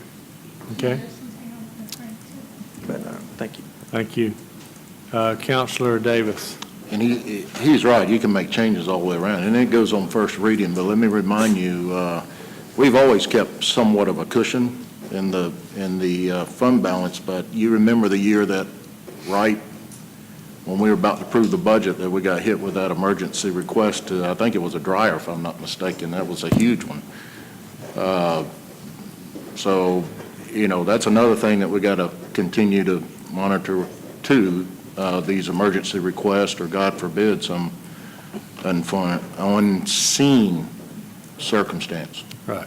No, and I couldn't agree more, and I appreciate the comment. No, any changes I make to an operating expense, I'll either offset another expense or find a revenue source. I will not take it from the fund balance. Right, Yeah, yes, that's just not going to happen. Thank you. that's understood. Other than the little bit of license fee we've got to pay for. Thank you, sir. All right, there's a motion and a second, and to approve the clerk of council's reclassification. All those in favor say aye. Aye. All opposed? All those in favor, please raise your right hand. 1, 2, 3, 4, 5. All opposed? 3. Next item on the list is from the May 16th meeting, placed on the add-delete list by Councilor Barnes. It's also for the clerk of council's office. It's for the deputy clerk of council, reclassifying that position from a grade 14 to a grade 16. There's a motion and second to approve the reclassification of deputy clerk of council. Any comments or questions to the motion? Mayor Pro Tem. This is that these three classes were sent to University of Georgia. Yes, it was. All right, Yes, ma'am. these reclassifications were sent to the University of Georgia. Yeah. And, there is. There's a motion, a second. All those in favor, Counselor Huff? Yes, sir. Whoop, wrong one. Before we move forward, could we get a recount on the last one? Yes, we can get a recount. Let's go back to the reclassification for clerk of council. All those in favor, please raise your right hand. 1, 2, 3, 4, 5. And those opposed were 3. Three. Okay, we were trying to find a third vote. Okay. Okay. Thank you. Yes, sir, thank you. Chair. And just a statement from my perspective on these reclassifications, I'm absolutely in favor of all of them. I just can't pay salaries out of fund balance. It's a fundamental issue for me. I just cannot do it. I can promise the individuals that are on here for reclasses that we're going to look for a way to try to address this, because we've got all of our folks need to be paid more, from the top down, or really from the bottom up. But there are some, particularly at department head levels, that in my opinion there's a bigger spread than there is in some other areas. I intend to continue looking. I just cannot pay it out of fund balance. So that's my personal comment. Ms. Alexander? So did we take a vote? Oh, we have to on- vote. I'm sorry. We've got a motion and a second on the deputy clerk of council. All those in favor, please say aye. Aye. Any opposed? All those in favor, please raise your right hand. 1, 2, 3, 4. All those opposed? 1, 2, 3, 4. Okay. All right, so next item on the list is for the clerk of council. It's placed on the list at the May 16th meeting by Councilor Barnes. It's operating increases for the software lease and records And and for documents. clarification, this is an increase in the licensing fee that we actually have we're going to have to pay it. That's correct. Okay. So motion second to approve the $508 to cover the cost of the increase on the licensing. Any comments to the motion? Yes, sir. I have to call. That's $550, $580. 80? Is that something that can be paid now, before the end of the fiscal year? It's for next year. It doesn't come out until after the new fiscal year. Well, let me ask you, is this something you can handle administratively for Yes. $600? Yes. Okay. Mhm. Well, then there's no need to vote on that then. Next item on the list is from the May 16th meeting, placed on the add-delete list by Councilor Thomas. It's for juvenile court, the salary increases for the juvenile court judges, which amounts to $25,959. Councilor Thomas. I did a little more work on trying to find out about this. As you will recall, we got this because House Bill 5 passed the legislature this last year that sent to the county $26,500 designated for salary for juvenile court judges. The way the legislation is written, it merely says salaries for the judges. It does not say salary increase. So I have talked with 3 of our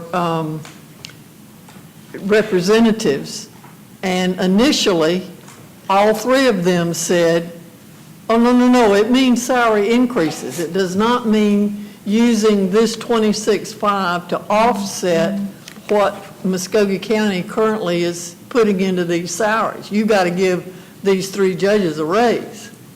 And then 2 of them came back to me and said that they had checked with colleagues in Atlanta, I'm assuming either at the Ledge Council's office or the budget office or somewhere, that were then told that's not what the legislation says. The legislation does not say salary increases. It says to pay salaries. And at least one of them told me that they had been told that several other counties in the state of Georgia are doing what is proposed to do here. They're using that money to offset their contribution to the judges' salaries rather than give an increase. There's a little bit of a wrinkle, however, as I understand it. Judge Loudermilk is a part-time judge who works 3 days weekly. And the legislation specifically says for that category, the minimum salary has to be $60,000. According to what we were given last week by the juvenile court judge's office, Judge Loudermilk is not making $60,000. He's making $56,974. So it seems to me that we, under HB 5, at least have to raise Judge Loudermilk's salary to the $60,000. Judge Dodgen and Judge Kennan are both meeting the minimum that is required by state law, as I understand it. And all of this is said with "as I understand it," okay? So,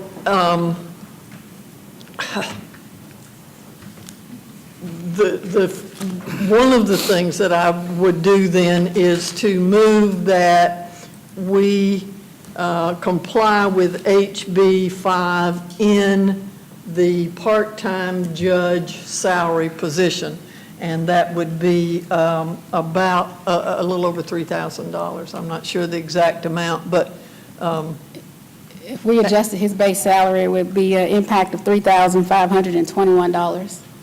and then with payroll taxes and so forth, is that what we're looking at, $3,500? Is that That's what you with said? benefits, yes, ma'am. With benefits and everything.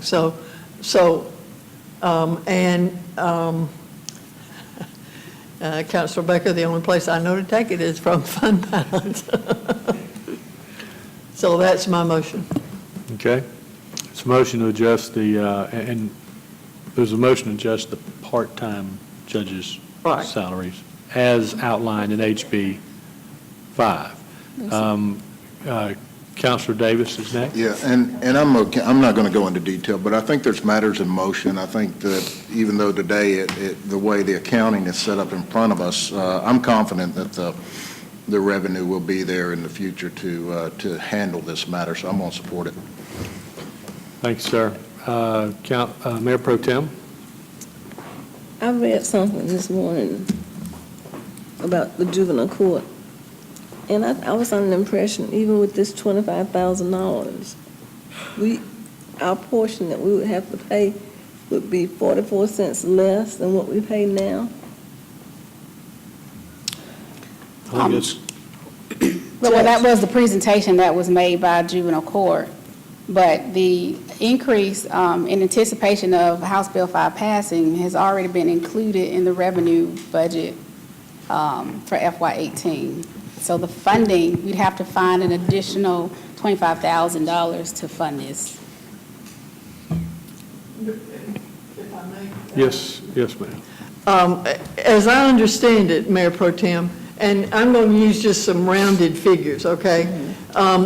The state sends so much money down to us to offset our costs of paying the juvenile court judges. And then we have to make up what is left of that.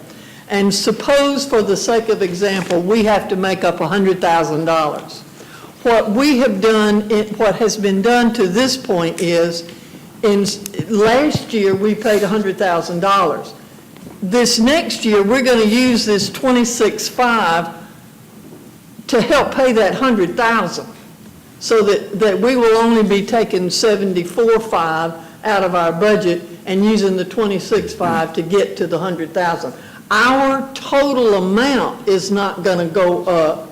It's just that we're not going to have to use as much money out of our general fund next year as we did this year. Does that work? That's correct. Okay. So if we did not do that, if we gave that 26.5 as salary increases to the 3 judges, and we continued to fund the $100,000 out of our general fund, yes, it would only go up 44 cents. But we're not funding that entire 100,000 out of the general fund anymore. We're only funding 75 of that. Mr. Budget Chair, can the Assistant City Attorney speak to the issue about the minimum pay for the juvenile court? I just want to make sure. We'd had a couple of interpretations of the law that were incorrect, and then the Assistant City Attorney sent around a memo that clarified, and so I just want to make sure we get a lawyer on That's the fine. record. I mean, I think we've seen the memo, and I think it's pretty And clear. Judge Kennon wants to speak. So I just want to make sure that we have that, what is the correct? Now, All right. basically, as Clifton and I read and researched it, we see that paragraph that was amended by House Bill 5 as providing a grant calculation, just as Counselor Thomas outlined, and even the specific salaries for judges with certain numbers of days, that is an amount that helps calculate the grant. Because we have a certain number of Superior Court judges, we don't even use that subparagraph of the grant calculation at all because we get more money using the first two subparagraphs. So it's $175,000 is what Columbus is getting this year. And if you look at the existing bill, which the paragraph above, which didn't change, the salary of each of the judges is set by the Superior Court judge with the consent of the governing authority. So absolutely, it's totally appropriate for you to determine and agree to a certain level of salary for any of the juvenile court judges, and I think that's what you're proposing. That's that. All right. Percentage of the Superior Court judges. I don't think so. And I guess one other question I would ask, there is also there's some fees in talking with the judge and in the juvenile court. There's some fees that were supposed to have been being paid that I know we're collecting, and I know, have those been calculated as part of the FY18 budget? Yes. They have. What about the arrears? The arrearage, we're anticipating to receive that in FY17, so it would So affect we've- FY17's reserves. So we've budgeted hoping that these smaller counties are going to be able to come up with that money. That's correct. Okay. All right. We've got Walker Garrett, I'm sorry, Counselor Garrett. I'm not sure if a motion's been made to fund the full 25,000, but I'd make that motion. Is that a substitute motion? Yeah. All right, help me out with Robert's Rules of Orders. All right, there's a substitute motion and a second on it. We've still got a number of council members that still want to make comments. Counselor Woodson is next. Well, with that motion being said, I just wanted to make sure that all the judges were being paid correctly and the part-time judge, I didn't understand that portion of it. Would they be brought up to part with this funding? Okay, because I wanted to make sure that they were all brought up to part fairly. So under this motion, we can do that. Okay. Well, I second this, so I'm good to Okay. go. Thank you. All right, Counselor Huff. Yes, I don't mean to put Judge Kennon on the spot, but could I get you to come to the mic for a minute? But we don't.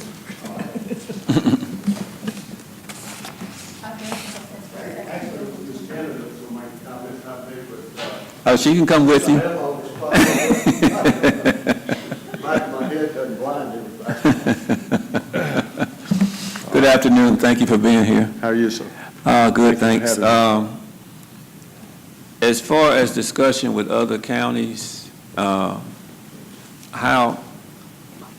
has there been any discussion with you or your office as far as how, after speaking with our legislators, how it's being handled? Is it being handled in the other counties the way it's being presented here? It's a little too early. It's a little too early to tell. I worked on the bill going back 2 years ago. I know it was to get salaries up.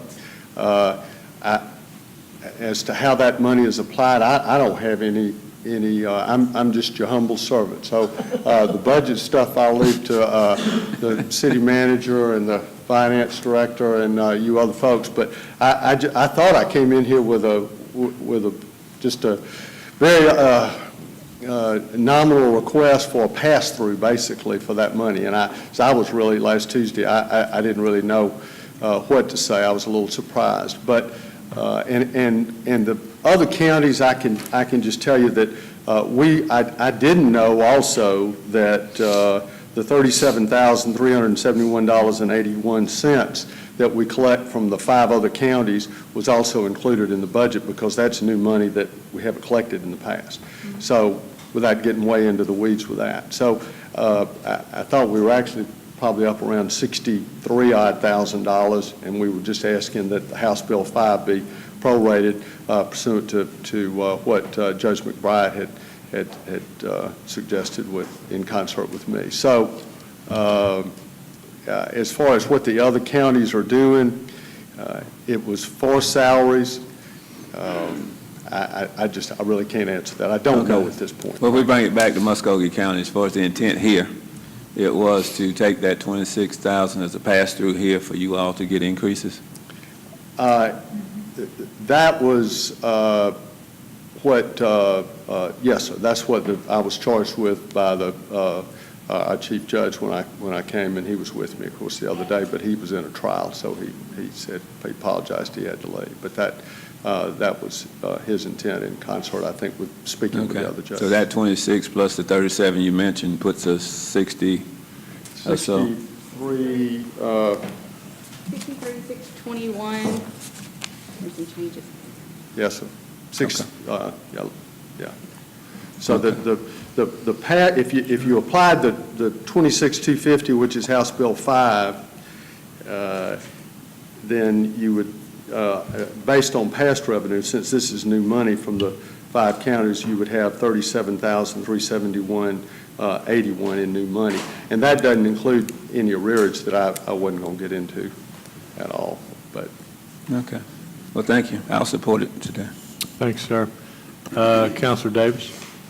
Judge, thank you for being here. And you know, just, I think we've been working together for 25 years dealing with, yes, sir. dealing with abused, abandoned, neglected children. And just we appreciate, you got a tough job. You got to really, all the judges have a tough job in your court, just protecting and providing guidance for our youth today. And it just continues to be something that we all need to be aware of and concerned about. But I think what you just said, it's safe to say that there was expert witnesses probably in the some of those meetings that understand it versus, you know, opinions. And as well, what I was referring to later, the budget chair spoke about it just a minute ago, was that, you know, we're calculating annually. So yeah, some of the calculations are annual, but some of the things that are now coming back in and being approved, like I said, I feel confident that we can handle the request. Thank you. And I just want to say, we'll continue to do everything humanly possible to help these children and these families. We're writing about, and I get off my soapbox, but I get passionate. We're writing about $1.2 million in grants to augment these services, and we'll continue to do that. We're trying to get a family drug court going in that same spirit, so we'll continue to do that regardless. But we appreciate everything y'all have done, and regardless of the outcome. Thank you. Thank you, Judge. Councilor Thomas. I will tell you that one of our legislators said that he spoke with the author of HB 5, and the authors said his intention when he wrote it was salary increases, that the judges do get the increase. And he said as it came out, it didn't reflect that, if you want to read it in that way. Yes, ma'am. So the author of the bill agrees with putting this money into the salary and not into the offset. So just wanted to give you that little piece of information. Thank you, ma'am. Councilor Baker. Yeah, and thank you, Judge, for you and the work you do, and I apologize, too. I thought it was a direct pass-through, and further conversations with the budget chair and some others, I realized it had already been incorporated into the mayor's budget as a reduction, and also those additional fees had already been incorporated into the budget. So I'm not sure where that leaves us. And I actually didn't know that until just now. The first part I didn't know until Tuesday, and the second part I Right, didn't know until and Tuesday. I apologize for the conversations we had. No problem. I didn't mean to misrepresent No, myself, sir. because I No, did sir. not understand that until further clarification. So, and this is one of those things, it sounds like it may pass, but if it doesn't, I'll continue to work on it I know you will. between now and second reading to see. I don't know that I can support it like this, but it needs to be done, and I'll do everything I can to take another look at it for you. Thanks, sir. Thank you. Thank you, sir. Counselor Garrett? And I just want to make sure everybody is aware, particularly the public, that in addition to this bill, we're servicing a multi-county circuit. Our judges we get typically they have their base salary, and then they get their supplement based on population size and the Superior Court level and other judgeships. But with this judgeship, their workload has increased tremendously, and we have not gotten paid. And not only have we not gotten paid, the judges are the ones who discovered that, which is very important, and we're now going to be getting compensated. So, I think that's very important to note that basically they were getting paid like they were just servicing Muskogee County. That's no longer going to be the case. So this is basically, like, again, their supplements that were already due from these other counties. Well, there's no other lights on, and I'm just going to say, this one troubles me, and I certainly don't blame the administration because they're looking to cobble together a balanced budget any way they can. But when I first heard of this, as Councilor Baker alluded to, I assumed this was a pass-through, that this was the dreaded no-brainer, that we were going to be able to handle it. And then when I heard it was obligated, I thought, well, okay, because we'll check on some of the funds that have not been collected. I know we've also got maybe some rent payments coming from YDC. I don't know if those have been factored in. I've asked the deputy city manager to check with other larger counties to determine how they're treating this money that comes in and how it's being utilized. My biggest issue, and the judge and I talked about it, is I thought this was a pass-through, but since it's obligated, it's very, very difficult for me to vote to approve, just because it comes out of fund balance. I feel like we're going to be able to plug the hole in future years by dedicating either some of these contributions from the other counties or the proceeds from HB 5. So I think going forward, we're good. And as Councilor Baker said, I think if in the unlikely event this doesn't pass now, I think this is something that we will pursue. You'll see us pursue pretty much nonstop until we can try to identify something for this year to hold us until we get to FY19 when we can use some of that money as, frankly, I thought it was supposed to be used. So there is a motion on the floor, substitute motion, and it's to fund the entire 25,959, I believe, for the juvenile court judges. So any additional comments to the motion? All in favor, please say aye. Aye. Any opposed? All those in favor, raise your right hand. 1, 2, 3, 4, 5, 6, All opposed? 7. It passes. 1 opposed. 2. But it passes. Okay. Thank you very much. Thanks, sir. Can we get a count of our days? Where we are on our days? I have 61.38. Is that what you have? Where are we? We passed 3 things. I have 61.38 days.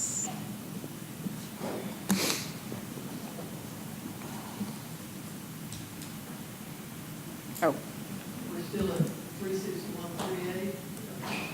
61. I'm sorry, 4.5, sorry. Negative number. 0.45, yes, sir.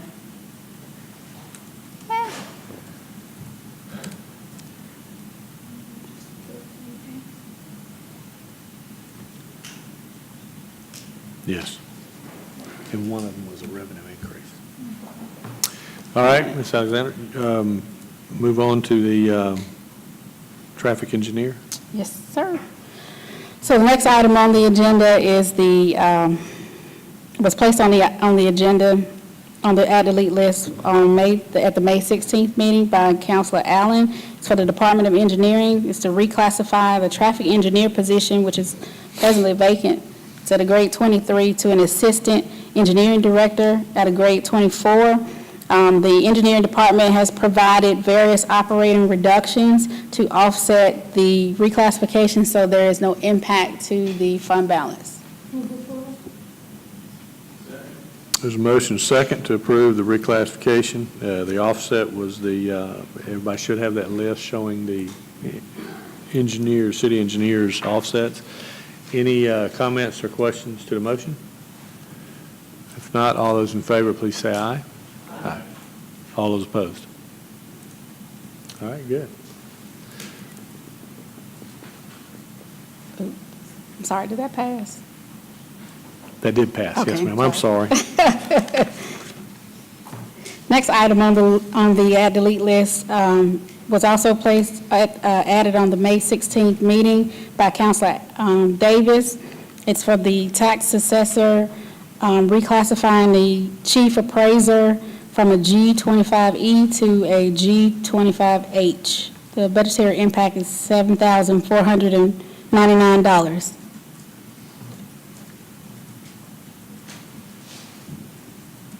All right. Is there a motion to approve the reclassification of the chief appraiser and the tax commissioner's office, or tax assessors? There's a motion and a second. All right. Anybody to the motion?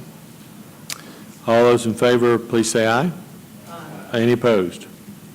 Opposed. All right. All those in favor? 1, 2, 3, 4, All opposed? 3. All right. Next item on the list, it was added at the May 16th meeting by Councilor Davis. It's for the Department of Elections to reclassify the elections director from a G24D to a G24L, budgetary impact of $18,828. There's a motion and a second. Any comments to the motion? All those in favor, please. Oh, I'm sorry, Councilor Huff.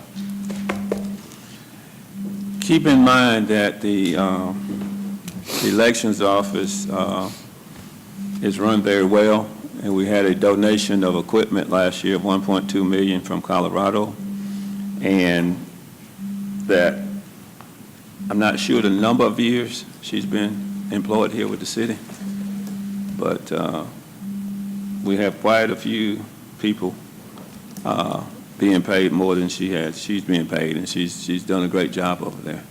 So as we bring on new people, we need to be concerned about some of the ones that have been here with us for 20, 25, 30 years. Thank you.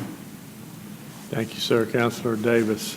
Yeah, and I'm just going to say, there's a couple on here, it's probably questionable to a lot of people or really trying to understand it, but I think this is something that council has been concerned about for quite a while. I know the executive administration is headed in a direction as far as a lot of the department leaders and all, and has brought some concern. And granted, let me just say this council's approved it over time, so we've somewhat gone the course, but it's evident now that some things need to be corrected.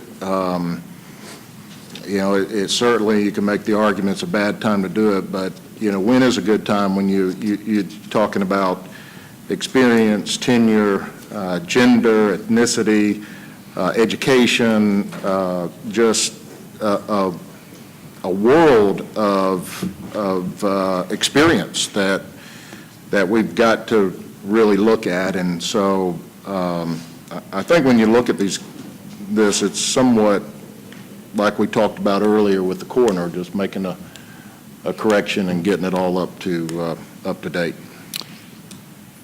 And I'll tell you, And I don't blame anybody. Because No. I'll be the first to tell you, I've made the approvals of the recommendations that came before this council. No, and I believe that the offset for this position is probably available in our budget for this year. But the going forward is the challenge. So this would not, I think we can find the offset for this 1 year, but these positions that are on here, I felt like should have been done sometime last year. And I'm committed to making sure, and the reason, quite simply, in my opinion, these are some individuals that have got tenure and have probably the widest gap between where they are and then where the rest of the folks in positions of authority are within the government.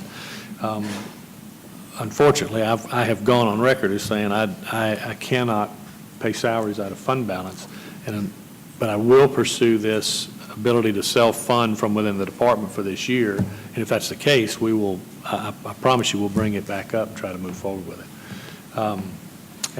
Councilor Huff. Based on your last statement, is there a way, do we know, for her to pay for it out of her?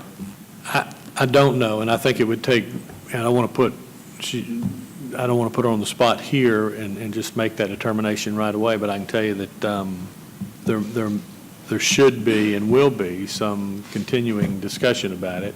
And like Councilor Baker was making a point earlier, we can make modifications and changes up to the thing. And this is just my issue with paying it out of fund balance. So I certainly understand the need. I understand the need for all the people that have been put on here. So, Yeah, if you don't mind, Mr. Budget Chair, I'd just like to ask, do you have any information that would be helpful?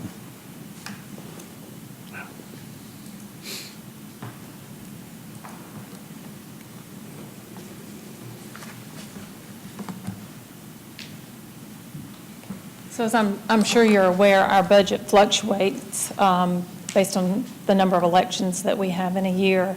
And when we passed the FY17 budget, at the time, the December runoff was not budgeted. And I believe we have been able to maintain that budget without additional funding for the unbudgeted runoff that was held in December. I also believe that there is funding there for the increase this year for a carryover. But after this budget year, obviously, I mean, our budget is going to fluctuate based on, but I do believe there is funding in FY17. Okay. Councilor Huff, you through? I'm good, thank you. All right, Councilor Davis. Mr. Budget Chair, I just need to say this. It's from the heart, but nobody solicited or anybody requested what is on this list. Matter of fact, if you really look at what's in the budget, I think you will see where individuals have pretty much gone to bat for everybody else and leaving themselves on the sidelines, which is somewhat I've just from my background, that's a display of leadership. So I really respect that and appreciate that. I think you understand what I'm talking about when it comes to this budget, about putting clearly others before yourself. I do. All right. Any other questions? Yeah, the Mayor Pro Tem is not here. You want to, I assume she'll return shortly. We can go check on her, and then we'll have the vote.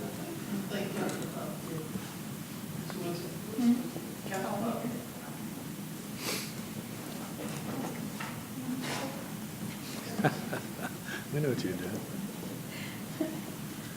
We can't afford to lose anybody. We won't have a quorum. Yes, sir. Councilor Baker. And the mayor, and the city manager, just take a look. I did have a couple of calls, I think, about animal control, about some reductions in vaccinations and spay neutering, and that potentially in that budget. Is that? I'm just asking. I'm just passing on some information from outside. This is from an outside source, not.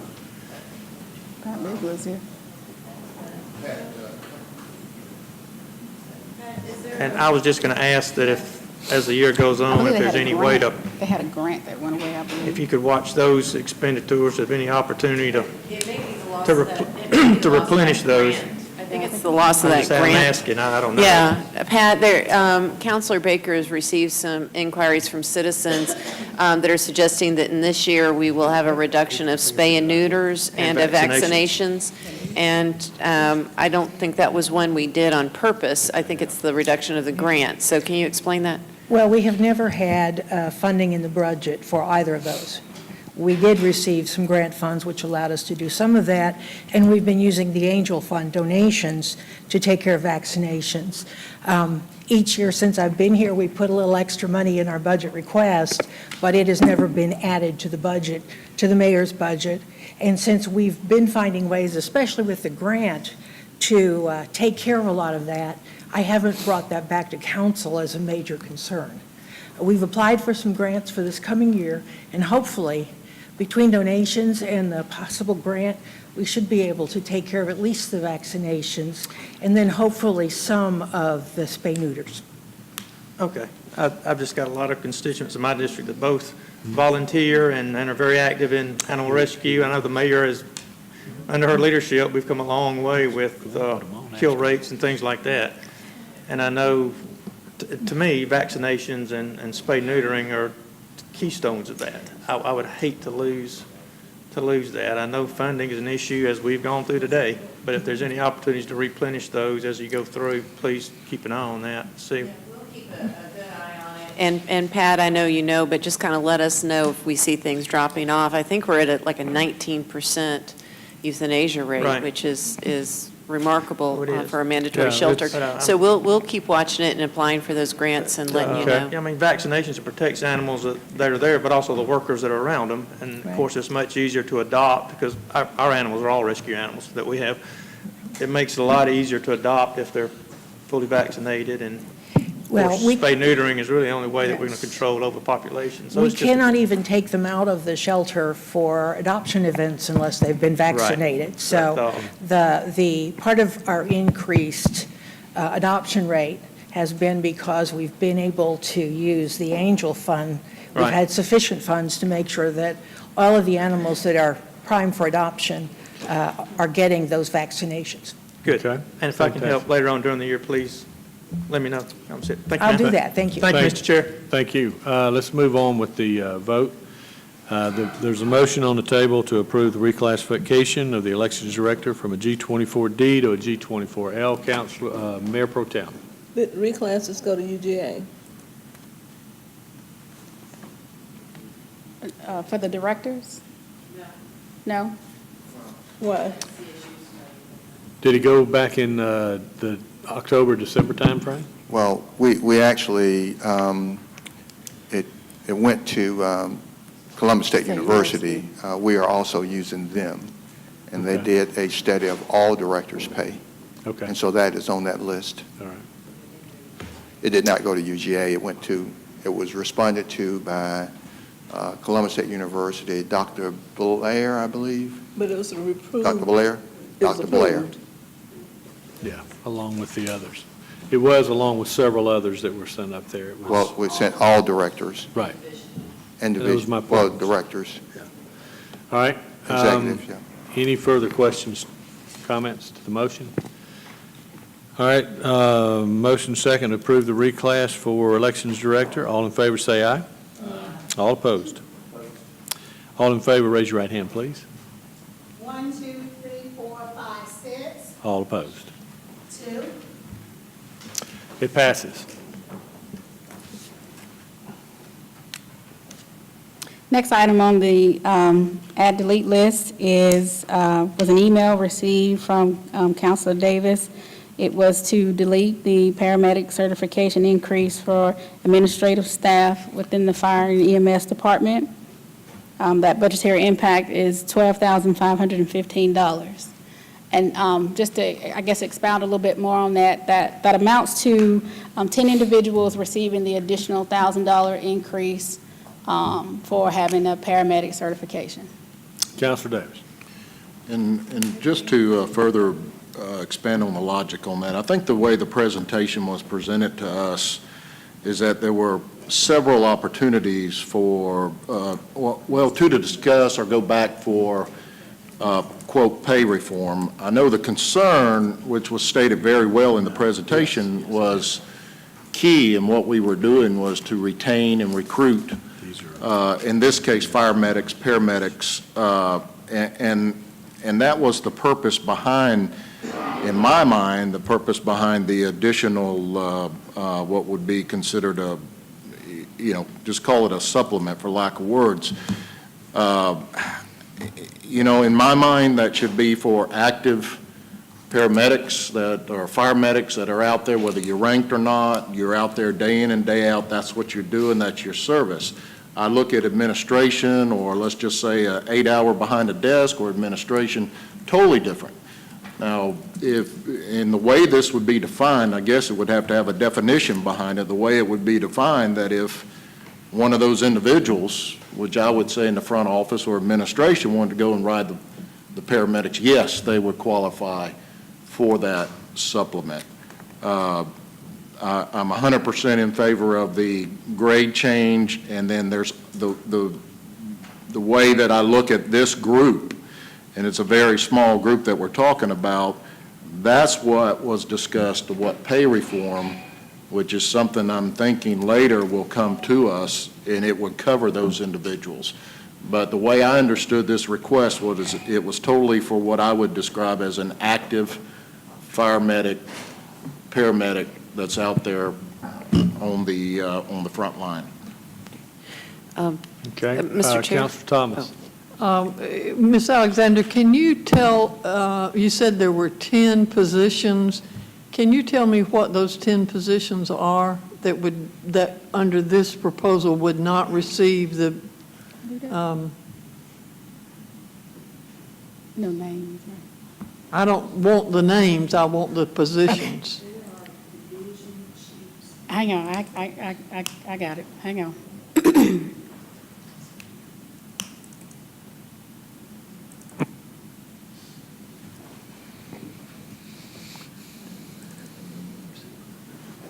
Sorry, I was having problems with my computer. So position title, one individual is a sergeant for investigations. There are 3 lieutenants, I'm sorry, 2 lieutenants for training, 2 training lieutenants, 1 fire captain EMT, 1 fire captain rescue, 1 captain EMS coordinator, 1 fire captain training paramedic instructor, 1 division chief, 1 deputy fire chief, and 1 assistant fire chief. And it may be helpful if Chief Meyer were closer to the mic. Most of the people that you called, most of the positions that you called out are not people that are sitting in an office somewhere. Is that right? You're talking about a sergeant, you're talking about trainers. They're not assigned to a station. I guess part of my concern is I perhaps could see this if we said, if you are a this level or above, you don't get it. If you're this level and, that you do get it if you're a paramedic. But to the way this is written, if you are a paramedic and don't ride the ambulance, you don't get it. Is that right? I think that was the directive that I received from Counselor Davis. He can expound on that a little bit more, but I think it was you had to not be actively on an ambulance or within the command staff or within, some way, shape, or form where you're not actively serving on an ambulance. Well, and we put it on the list too without, I think one of the key things, Councilor Thomas, is having that definition. That we've been struggling to find that. It first started out at a different number, now we're at a different number, but I do understand what you're saying on the training side, that they're actively engaged with the active paramedics. I would yield to say that would be the definition, that they would also receive that supplement if they are directly attached to training the paramedics, and Well, unless somebody sees it different. Yeah, I guess part of my concern is that we've not had a chance to vet this and to really think about what it ought to be. And Chief, I don't know if you,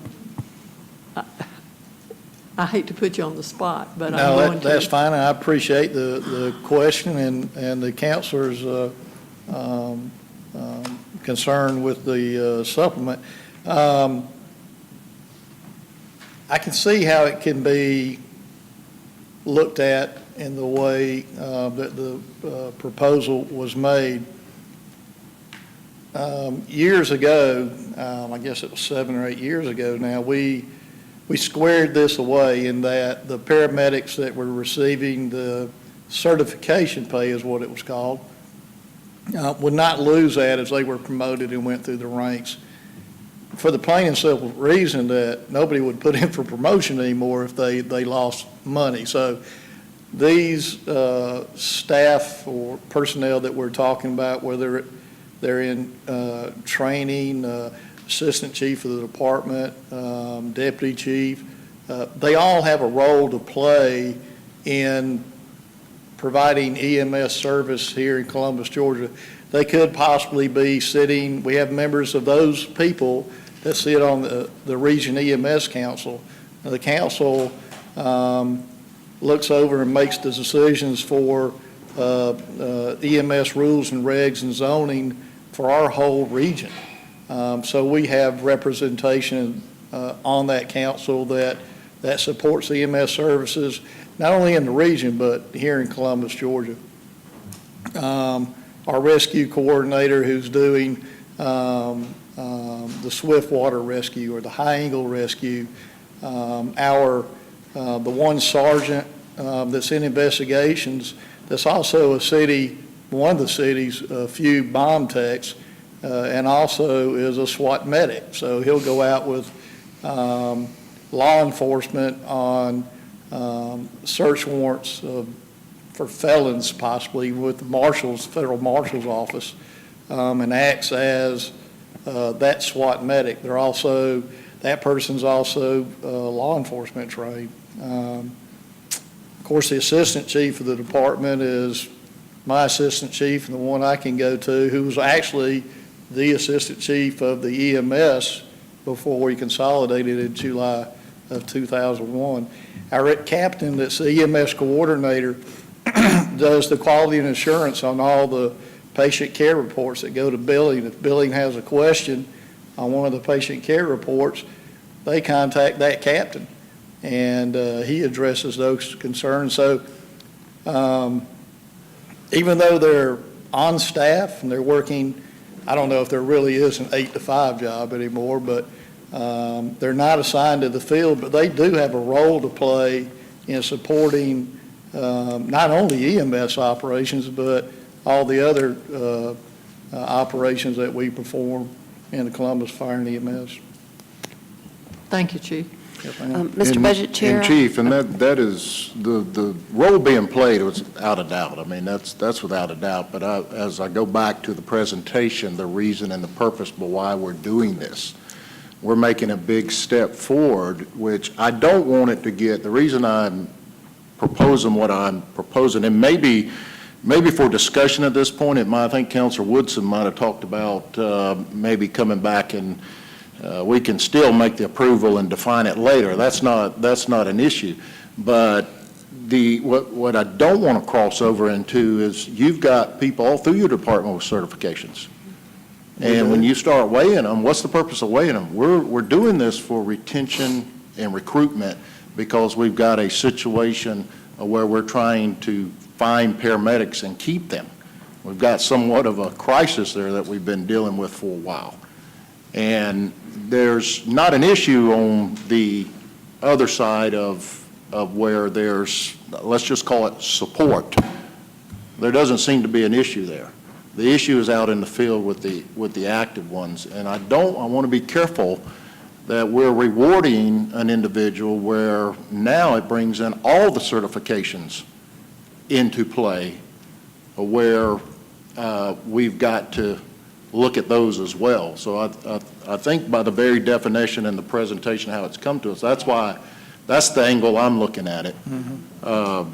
And you know, the part about the let's just again call it support, where everybody, yes, everybody in the fire department has an active role. You can say all the way down to the firefighter. The firefighter has an active role with the paramedics as well. You know, I think it's a team, as you described before, where it all functions together.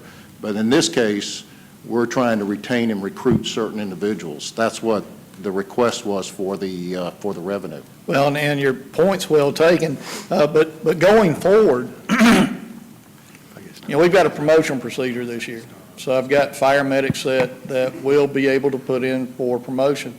Let's say they're getting this additional $1,000 certification pay, and just for conversation's sake, next March, they're promoted. Now, do they keep it or do they lose it? So I think I'm going all the way back 7 or 8 years and going, look, if it's important now, I think it's important throughout that employee's 30-year career that we can use that as a recruitment tool. You know, we've done a lot of things, and the council has been very supportive in adjusting the promotional procedure. One of those things that we've done, and supporting the move from the 14 to 15. So I think this is just that one additional step that's going to hopefully give us the leg up on our competition in the area. And so going forward, you know, want to address it just like we did then, that's part of your pay. Right. And that goes we talked with about, you mentioned pay reform, which certainly all these people, all the individuals we're talking about will be covered. And that's where I think there's a line of differential in what we're talking about here. So anyway, you know, Mr. Budget Chair, maybe it's probably appropriate to maybe pull this off the list and come back to when we have a work session and what we're going to talk about, and maybe at that point we can have a dialogue amongst the counselors and see if there's a clear definition here of what we're trying to accomplish and the goal, or if not, and then we can make a decision then. But I don't think this has to be done at the table today. I appreciate it. It's clear for discussion. And just to follow suit with what we did on the other that was withdrawn, if you want to make a motion, we'll pull it off of there, make a motion, it's removed. Is there a second to remove it? All right, motion and a second to remove it to the motion. All in favor, say aye. Aye. Any opposed?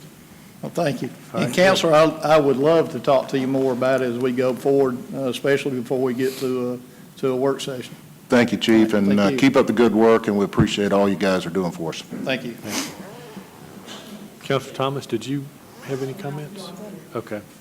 All right, and just to remind council, we've got about an hour before council meeting, and we've still got a few items. Anything we don't finish, you have to all stay all night. What's new? All right, so moving on. Next item on the list was an email received today from Mayor Pro Tem Pugh for the internal auditor. It's added for discussion to reclassify the internal auditor from a grade 25C to a grade 25H. Budgetary impact of $12,199. Did they go to Columbus State also? I think with all the department heads that did, right? Again, yes, every director, executive level position went to Columbus State University, they evaluated the position and sent their response. All right. Is there a motion to approve? There's a motion, is there a second? It dies for lack of a second. Okay. Oh, I'm sorry, Counselor Garrett. I'll make this real quick because I'm not sure if we can actually add this as revenue yet, but I'd made a referral to consolidate our city permits for dogs with the rabies vaccination. The reason I bring that up is because when I met with Director Short, we had 29,000 rabies permits issued, and we only had 19,000 city permits issued. And if we consolidate them into one, the minimum, it's $10 if your dog is vaccinated, or excuse me, not vaccinated. It's $10 if they are neutered and $40 fee for the city permit if they are not. But there's a 10,000 animal variance, and it also consolidates our record keeping, but we just require the vets to do one permit. We got to get, the ordinance actually has to come before us, but it is something I did want to bring up because I'm not sure if it hadn't come before us, but that's revenue that we're losing out on right now. Listen, I think 100,000 at least. I think it represents forward thinking, and glad to see you looking for ways to streamline things and generate revenue. That's a great idea. I think from a procedural standpoint, we probably should take a look at the ordinance, make sure it passes. But that's awesome to put on the radar screen, and it's something that we could take a look at mid-year on some of these items that we have prioritized. That's good job.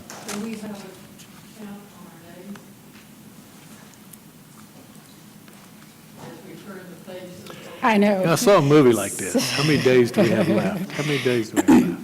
As it stands right now, we're at 61.40 days. Okay, All right, I guess we're moving on to the moving on to the OLOS OLOS. funds. All right, so the first item on the list is a request from the May 2nd budget session for Counselor Garrett for the Marshal's Office to add, well, actually, the position didn't pass, so that Yes, item that's needs to be moot. withdrawn. All right. So the next item is also from the May 2nd meeting for Counselor Garrett for the Marshal's Office to add 2 pursuit vehicles with a build-out for a budgetary impact of $106,388. Counselor Garrett. Motion for approval. All right, there's a motion and a second to approve the 2 pursuit vehicles. Mayor Pro Tem? Do they have to be pursuit vehicles? Counselor Garrett, I'm sorry. Mayor Pro Tem, my understanding is that right now their policy is to respond, and maybe the chief could offer more direction on that, but to basically be a backup for our police officers, and also to, if they come across someone who has a warrant out in their normal course of duties, that they're supposed to detain them, and they're supposed to respond to the scene. So unless we make a formal policy change or the marshal's office makes that policy change, that's their reasoning for that. If we don't need that, I'm fine with making it just the 2 vehicles, but as of right now, the current policy would require them to have that apparatus. He's not in here now, is he? No. You know, and I think listen, this council and previous administration made commitments to making sure that all of our public safety areas had all the equipment and the necessary computers and technology to be able to both protect themselves and assist in the policing endeavor. I think, though, that, again, I go back to if we had the money in the fund balance, if we had the ability to do this without further kind of pinching our funds, I would support it in a heartbeat. But it just, I find myself thinking that, yes, they do assist and back up. Their primary function is serve the courts. And if I have only enough money for 2 pursuit vehicles, my opinion, I would put them in the department who responds to 911 calls and who finds themselves as part of their core mission engaged in potential pursuit situations. It's not to minimize what any of the other public safety departments do. It's just that in a prioritization mode, when you're going through this type of a budget, I mean, it's just my view of it. Councilor Huff. Yeah, I just want to ask Mayor Pro Tem, would it be more palatable at this point if it was 2 administrative cars for this budget? I would think so, and I say that because even if they apprehend somebody, they can always call the police department to come pick them up. Yeah. And I know it's because they have the cage in the cars and all of this, that makes it pursuit. Yeah, that would get them started with the 2 administrative cars. 'Cause I know the police department is pretty full right now, but that would be a start. That'd be a good start. Okay. Councilor Davis. Mr. Budget Chair, can somebody help me understand how we're going to replace those 2 CPD vehicles? And I know we're discussing a different subject, but I you know, in my calculations here, in determining need, And there, I think it's important. and there are, and I think you're right, but there, if looking ahead, I think there are some pursuit vehicles put on this list for. Oh, there was some in an accident? The two that were in the accident, how are we going to replace those? But, oh, you want to?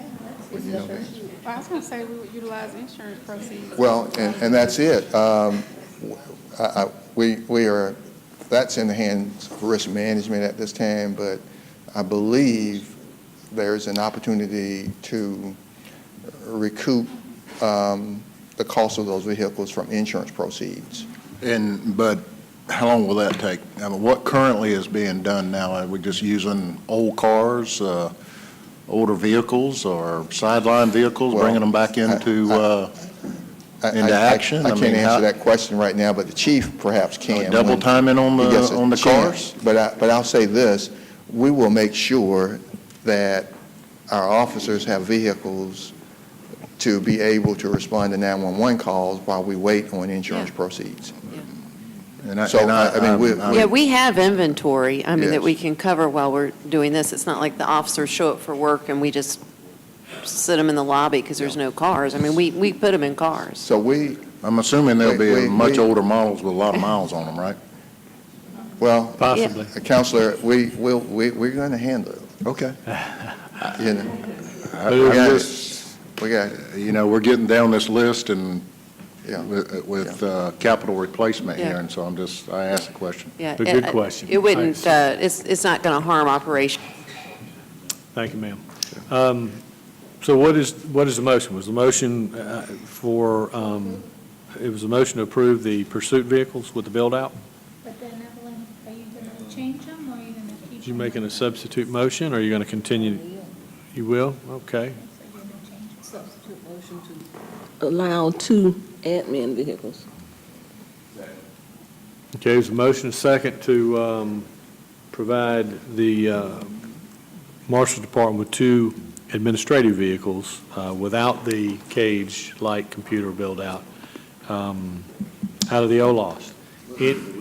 Counselor Thomas. Mayor Pro Tem, the next item on the list is 1 administrative vehicle. So are we talking about just a total of 2 administrative vehicles Total of 2. instead of the 3 here? Yes, ma'am. Okay. Just want to make sure. All right, Counselor Davis. And I thought, I mean, I would be willing to stretch 1 of the pursuit vehicles, but I thought that was the request, that was where the need was. What are the administrative vehicles being used for? I mean, where are they going? Are they just going to replace the administrative positions, vehicles? Or are they actually going to be out on I thought the request was for the need The request is for pursuit cars out in the field. The request is for the need. We were trying to find a compromise that council could get around, get the minds wrapped around. So if you're in support of 1 pursuit vehicle, we can go there and support that if you're in support of that. They need pursuit, but we were trying to get them some cars, but. Okay. All right, Counselor Huff, I'll come back to you. Counselor Davis, do you have any further No, comments? well, I mean, is it 1 administrative vehicle or 2 on here? The motion on the floor is for 2 administrative vehicles. It's the substitute motion. The original motion was for 2 pursuit vehicles. Okay. Okay, Counselor Huff, I'm sorry.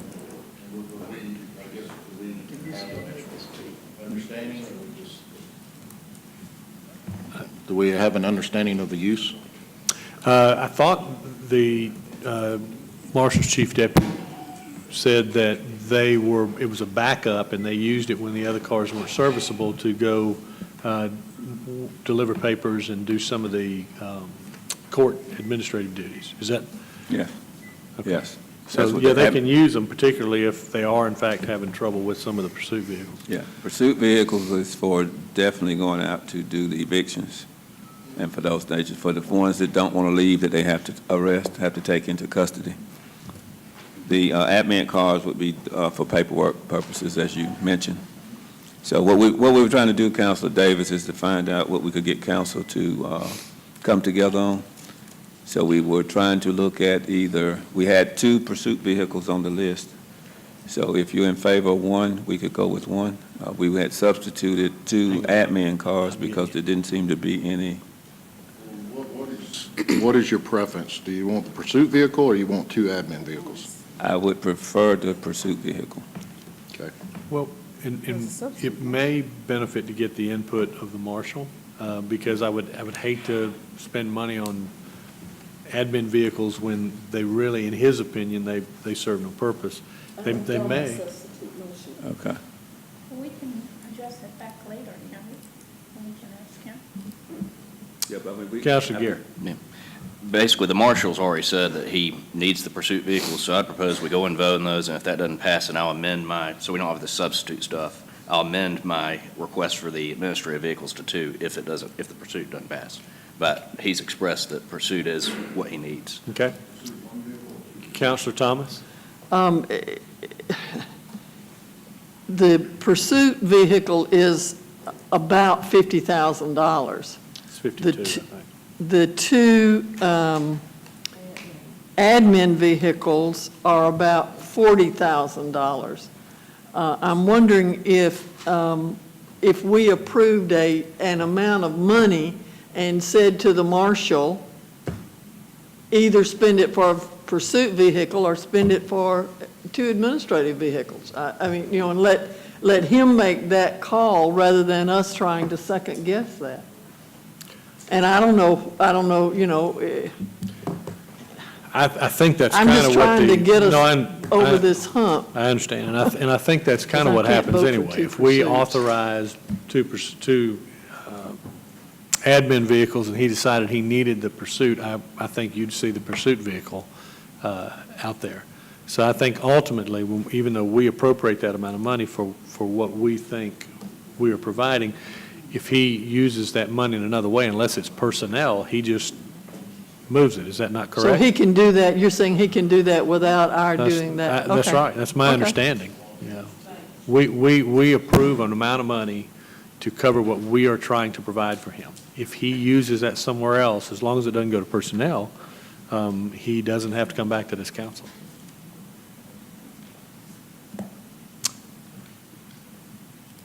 Councilor Huff. Okay, where are we now? That's a good question. Now, I think where we are right now is the last motion I heard was Councilor Garrett had put his 2 pursuit vehicles, his motion for those back on the table, and then with the intent of trying for something else if they didn't pass. That's what Okay. is that correct, sir? And then Councilor Thomas' piece would be based on, what, half of the I believe it was a 106? recommendation as opposed to a motion. It was a recommendation to approve either 1 pursuit vehicle or 2 of the admins, since the amount difference was, $5,000 or $10,000. But right now, the motion on the table is for 2 pursuit vehicles. I haven't heard a second. Oh, I'll second it. All right, there's a motion and second for 2 pursuit vehicles for the marshal's office out of the old lost funds. To the motion, any comments, questions? All right, all in favor, say aye. Aye. All opposed? No. Raise your right hand if you're in favor, please. 1, 2, 3, Those opposed? 1, 2, 4, 5. Okay. Next item on the list is also from the May 2nd meeting from Was Councilor there Garrett. another motion? Excuse me. Oh, I'm sorry. I moved All on. right. No, that's okay. I think the intent was to, it hadn't been amended. There needs to be another motion. Make a motion. Counselor Huff? Yeah, I wanted to, well, we don't have a motion on the floor yet, but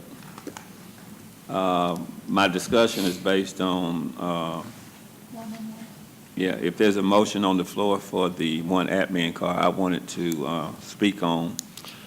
There's substitute no 1. motion right now, to my knowledge. So you could, if you want to make another motion with regards to the vehicles to the marshal's office, now would be the time. Yeah, I'd like to add 1 pursuit vehicle. All right, there's a motion to add 1 pursuit vehicle and a second. Any comments, any questions to the motion? Counselor Garrett? I would just note that that would be enough money, for him to make that decision, as Counselor Thomas was talking about. He could get 2 administrative vehicles with that, so that's Yes, sir. I'll go with the 1%. All right, there's a motion on the table for one pursuit vehicle and a second. Counselor Davis. Guys, I think we need some clarity on that. I don't want to keep adding. Either we're going to give, dedicate an amount or one pursuit vehicle. What? If you can support one pursuit vehicle, we'll go with one pursuit vehicle. I believe that if you approve that vehicle, and that's our intention. We're just, my comments earlier were just that the marshal's an elected official. Okay. If he gets in there and decides he'd rather have two, that's his decision, and I don't know that he has to come back to council for that line item as long as it doesn't exceed the amount that was originally appropriated for the pursuit vehicle. What I'd like to do is just share my understanding of what we talked through this budget process. Mr. Budget Chair, correct me if I'm wrong, Mr. City Manager, Madam Mayor. Okay, I'm going to let them kind of finish up because I need their input. But while you're waiting, I think that he needs pursuit vehicles more than anything else. I don't see a trade taking place. He needs that far more than he needs the administrator. Well, and Mr. City Manager, if you don't mind, can I just talk with you? Yes. Okay. And let me just make I a gotta point. pick somebody. I'll make, now? Yeah, Okay. it just to. I'll come around. My understanding through this budget process of what we've talked about a whole, and I'm going back, okay, just help me if I'm on the same page with everybody here. I know we just put an end to a number of issues with the city between various departments, offices, elected officials, okay? But through that, it's my understanding now that this body, the administration in this body has the right, the legal right and the authority to not only designate funds, but, or excuse me, not only to administer funds or to appropriate funds, but to also designate those funds. And the finance department now is going to make sure from an accountable standpoint, I think we talked about that. That's We're correct. designating funds in this case to a vehicle, Yes. that's what those funds be used for. Well, and that's. And the when I same on the was- personnel. I think, am I right that that's what came out of all this? Yes. A clear understanding through Well- what the judge's directives were? Well, let me just say that the deputy city managers just came over and said to me, now, when they appropriate funds for a vehicle or in a specific vehicle, in order for them to order something different, they've got to come back to council. We just don't go and you say that it was an administrative vehicle and you want a pursuit vehicle or vice versa. And so they would have to come back to council. So whatever you approve is what we're going to hold them to. Well, and I wanted to clarify that, Okay. Mr. I was Budget Chair, because mistaken. I in the apologize. past, we've always kind of operated under, we just send the money, they do whatever they want And to. that's but I with don't think capital. That's from with here on, capital now. That's what we talked about is the transparency and the accountability That's from here on out. All right, That's well, correct. we have, and so we're back to the motion for the pursuit vehicle. Yes. Yeah, one pursuit vehicle. All right. Okay. And there was a second. Any other comments, any other questions to the motion? All right, those in favor of providing the pursuit vehicle out of the OLOS funds for the marshal, please say aye. Aye. All those against, say no. No. Please raise your right hand if you're in favor. 1, 2, 3, 4, 5. And those opposed? We're missing, Something. yeah, we can recall that vote if we need to, since we're missing Counselor Thomas.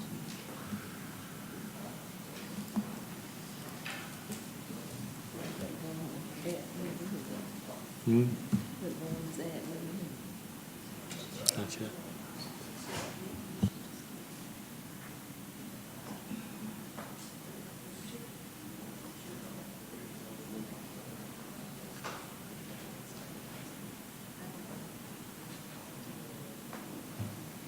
The mayor's just informed us that if we want to continue on, since we're getting close to the end of the add-delete list, we'll just continue on, and the city council meeting will start just a little bit later, if that's okay.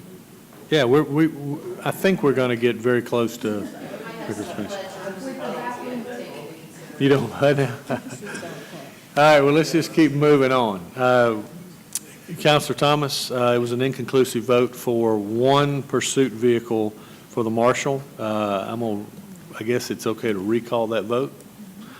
So for those in favor of that one pursuit vehicle out of the OLOS funds, please say aye.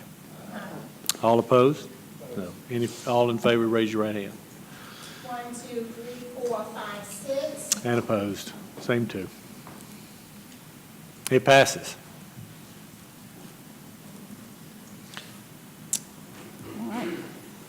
Next item on the list is also from the May 2nd meeting from Councilor Garrett for the Marshal's Office. There's a request to add one administrative vehicle in the amount of $20,215. All right, is there a motion to add the admin vehicle for the Marshal's Office out of the OLOS funds? I'll make a motion. There's a motion to approve the admin vehicle. Is there a second?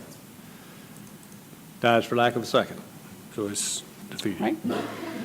The next item on the list is actually related to a position that was not reclassified in the general fund. So the next two items are actually the same item that was brought to us by Director Bigler, is that Well, correct? the first item was the one that did not pass in the general fund. That was to delete the loss supplement that was related to the reclassification of the correctional officer to the assistant division manager. The second item is for a loss supplement, to add one loss supplement, and that's to reclassify a rainwater supervisor from a general government grade 15 to a public safety grade 15. We actually have not voted on the reclassification for the position itself. That's actually on the others fund list. Just to make note, we have not identified a funding source for the reclassification for that position. So there would have to be some sort of reduction made in the stormwater fund in order to accommodate this particular reclassification. Is this one I asked about that you said was later on? No, you asked about the recycling route supervisor. This All right. is the one where we just were moving the safety, public safety thing The- from one to the other. Right. So that already exists, it's budget neutral. I thought this is the one, the only change was going to be in Well, the, the loss supplement is in the loss fund because that's where we pay all the loss Okay. supplements. So if she doesn't feel that correctional officer position in the general fund, then it could be budget neutral. Or if she reclassifies it to something else that's not a public safety sworn officer position worthy of the loss supplement. But I just wanted to make note that the position itself, the reclassification for the position is on the third page because it's out of the stormwater fund. okay. Counselor Thomas.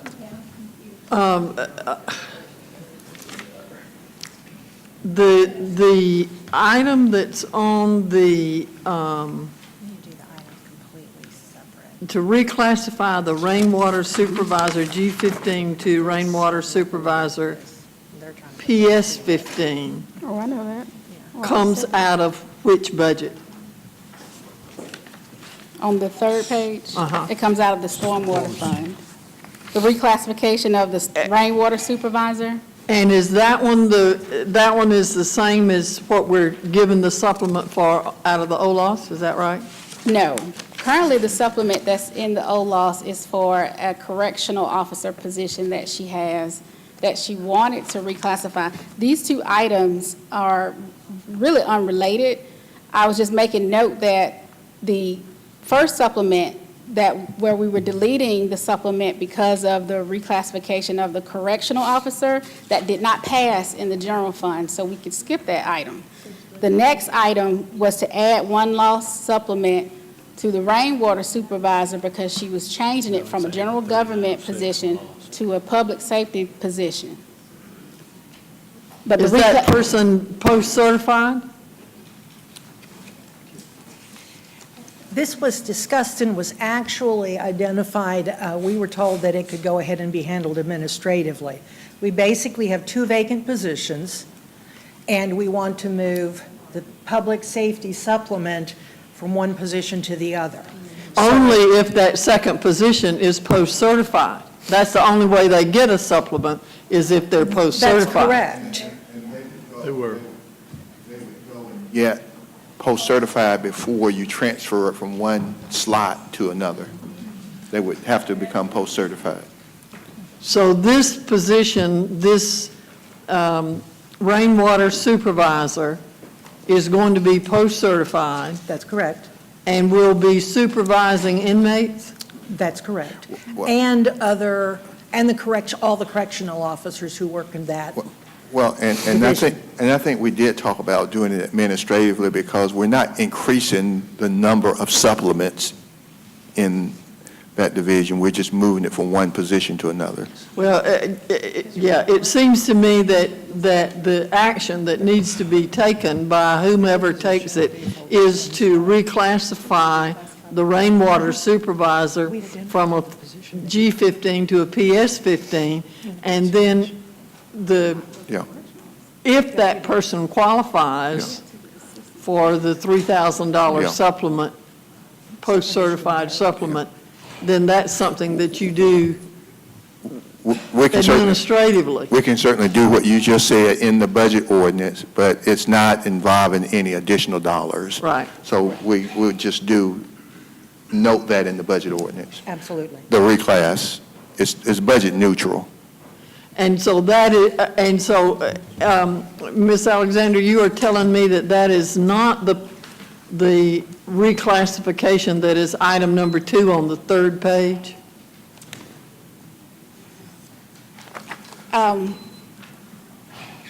In order to reclassify this general government position to a public safety position, it's not exactly budget neutral because there's an impact to the pension. The pension contribution for the general government employees is only 8.25%, whereas for public safety it's 17.5%. So there is some budget impact to reclassify this position from a general government position to a public safety position. That's what I have listed here on the sheet. But I do remember Director Biegler mentioning in her presentation there was the tree trimmer or the crew leader, the crew leader position in the general fund that she wanted to reclassify this a position to. I have to go back and I'm a little fuzzy on details right now. If you can give me just a second, I can pull up the presentation just to be sure. I don't know that we have a second for you to go and pull it up, but. So the rainwater supervisor is being paid out of the Stormwater fund, stormwater fund. that's correct.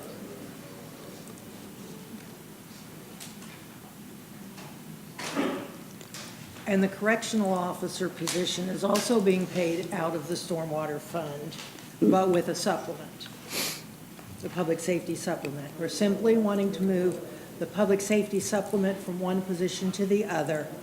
The salaries will not change the basic salaries will not change for either one of them. We're simply moving the supplement from one position to the other.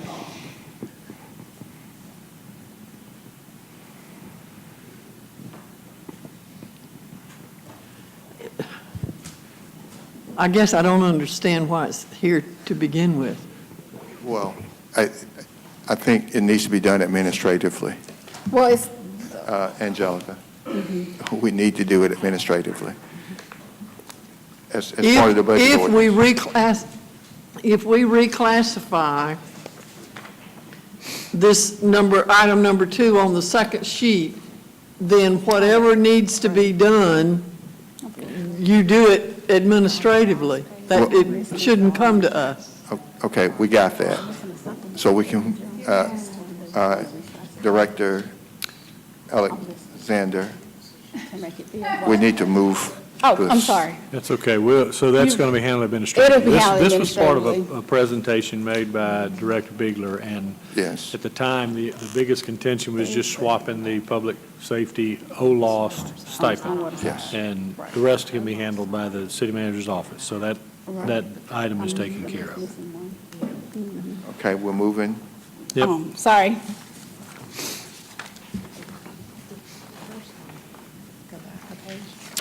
I think next item is the sheriff pay reform, the first phase, $559,000. And frankly, I I'm not sure why it's on here. I didn't want it on here. I'm in complete agreement with this particular initiative. I think the way it got on here is Councilor Thomas had asked some questions, and we were getting kind of in-depth, and I just reminded us that we could put it on this list if we wanted to postpone that discussion. I think it's the gap pay, and it's correcting that, and so I don't have a problem with the way that's being handled, so I don't need it on there. But if anybody has any questions about this particular initiative of the sheriff is here. Councilor Davis. Question to Finance Director. How many, what is the amount of days in the fund balance right now? Total?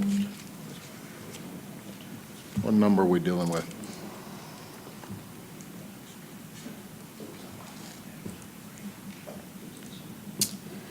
We are currently at 61.27 days. 61? 0.27. Estimated, that's correct. Okay. Okay, if the sheriff would like to talk about it, that's fine, but this is coming out of contingency. It's a large amount, and we're... Well, it's Not that one. budget neutral. Yeah, Not this this one's budget neutral. The other one comes out of contingency. That's what we're on. That's what I'm talking about. well, we're We're on the still one we're that still on Councilor the phase Henderson- one right now. We're coming up to That's that in the phase budget, two. right? It's already in the budget. It is, but it Why was, is it Yes. just for conversation, or? yeah, it It's was, just for well, conversation. Counselor Thomas had some questions, and Okay. we'll defer to her. The $560,000, is it coming out of the OLOS? It's for positions that were already authorized by the OLOST. And so it is being funded by OLOST, and these are funds that if they were paid in overtime, as they have been paid for these many years, would come out of general fund or OLOST? It would come out of the general fund, right. So And this is for the gap time. This is for the gap time, Let me, yeah. this is for the gap time for the 26 positions in the sheriff's department that are paid out of the OLOS. Is that correct? It's for No, the entire operations of the sheriff department. let me see, let me look at my letter real quick.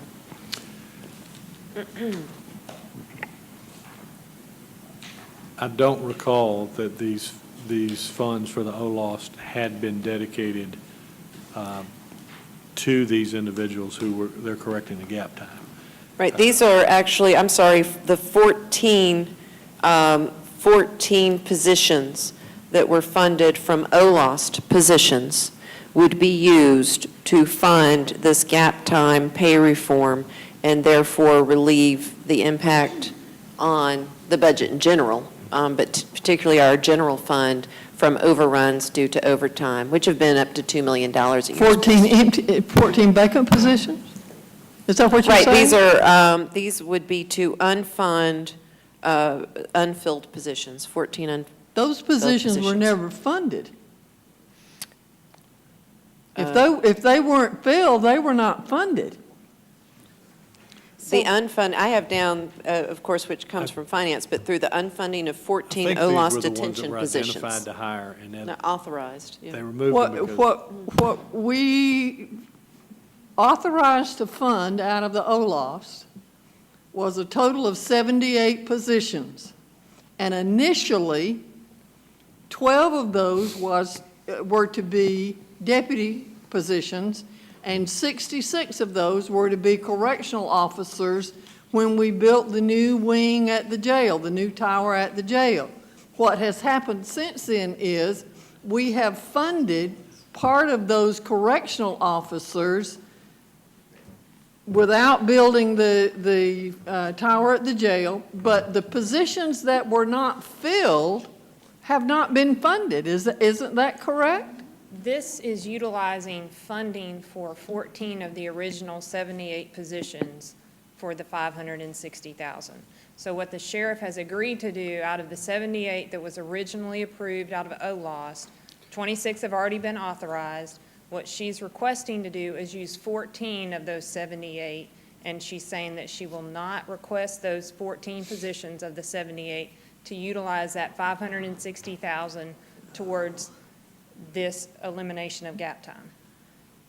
Well, the thing about it is, those 14 positions, there's no money there for those 14 positions. The OLOS money was to be generated as the sales tax comes in. You have money sitting in a pot somewhere that would pay 14 positions? In the FY18 budget, those dollars for those original 14 positions are included in the budget. Those are included in. And somehow or another, you have found that in the OLOS? You've been able to fund an additional 14 employees out of the OLOS that we didn't fund this year? They're earmarked, dog-eared. It's part of the FY18 budget. So if you look at all of the positions that were funded in FY17, then we take out of that is the amount that's remaining. For the amount that's remaining, 14 of the positions are being utilized for gap time, and the remainder of those funds are being utilized to distribute capital amongst the public safety agencies. And that's happened. That money for those vacant positions has not been realized. I don't understand how you can spend that money. Those positions are not authorized until that money comes in. Well, I think maybe it's, we're looking at it kind of two different ways. Obviously. Those positions were originally authorized, the 100 for police, the 5 for the marshal, and the 78 for the sheriff. In the original plan, when we started in 2009, those positions would come on board in certain years. Since that time, we've added additional 10 positions for the police department, we've added 14 for the fire department, we've added 3 for MCP. No, we're paying 20 in the fire department. 20? A total of 20, that was what was in the original. Right, but those were not part of the original loss. The original loss had 0 for MCP and 0 for the fire department. I don't think that's true. I have the presentation, but those were not part of the original loss. We had 100, 78 for sheriff. Well, okay. So these are funding those positions that were part of the original loss. $560,000 coming out of the OLOS, I obviously cannot support. Well, and those 78 positions that have not been filled going forward have been utilized for other items that was not part of the original loss. All right, any other questions about this particular item? No. It All right, doesn't change the FY18 budget. It's part of the recommended FY18 budget for OLOS public safety. And we recommended Counselor Davis as being incredibly prudent in a way to reform what has been an out-of-control pay system, particularly in the sheriff's office under prior leadership, as was made a big issue in prior discussions. And so this is an opportunity to get some things straight and save us hundreds of thousands of dollars. And though there's a difference of opinion that we feel very strongly is an appropriate use of OLOS funds because it's being used for public safety, for pay, for post-certified, certified employees. It is in the budget, so it would take a motion to delete in order to remove it. So moved. There's a motion to delete the $559,000 from the budget. Is there a second? Dies for lack of a second. All right, so it stays in the budget. All right. So the next item on the agenda is the sheriff reform, Phase 2, which would be reducing the contingency fund and placing that $372,000 in the sheriff's budget. This was an item that was placed on the add-delete list at the 16th meeting by Councilor Davis. Councilor Davis? And I'm over 55 now, so like I was telling them, I can't see, hear, or remember. So I don't remember putting it on there, but I'll put my name by it. I do, and the sheriff may want to comment on that. I know that's something that they talked about, and it looks like it's phase 2, and they're going to continue to work on it, but I'm doing my math here, and there's just no way to get through this list with this amount that's being requested. So I hope that's understandable. We've got some other items on here that I would consider extremely important. So I just don't think we're going to get to that point.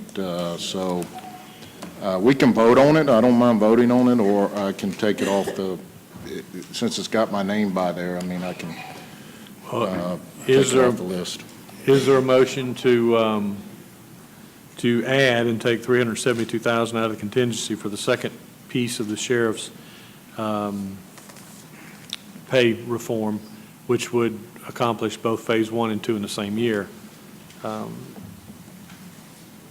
it's budget neutral. The $372,000 is already in the OLOS fund. In the contingency budget, you would just be transferring it from contingency and allocating it to the sheriff. So it has no budget impact presently, whether you leave it in contingency or give it to the sheriff. It would reduce available contingency funds by $372,000. I'd say that's a fairly decent impact. Yeah, it's not in the mayor's budget now. Yeah. So I didn't hear a motion. All right, Councilor Woodson has made a motion that this be included in the mayor's budget, seconded. Councilor Baker?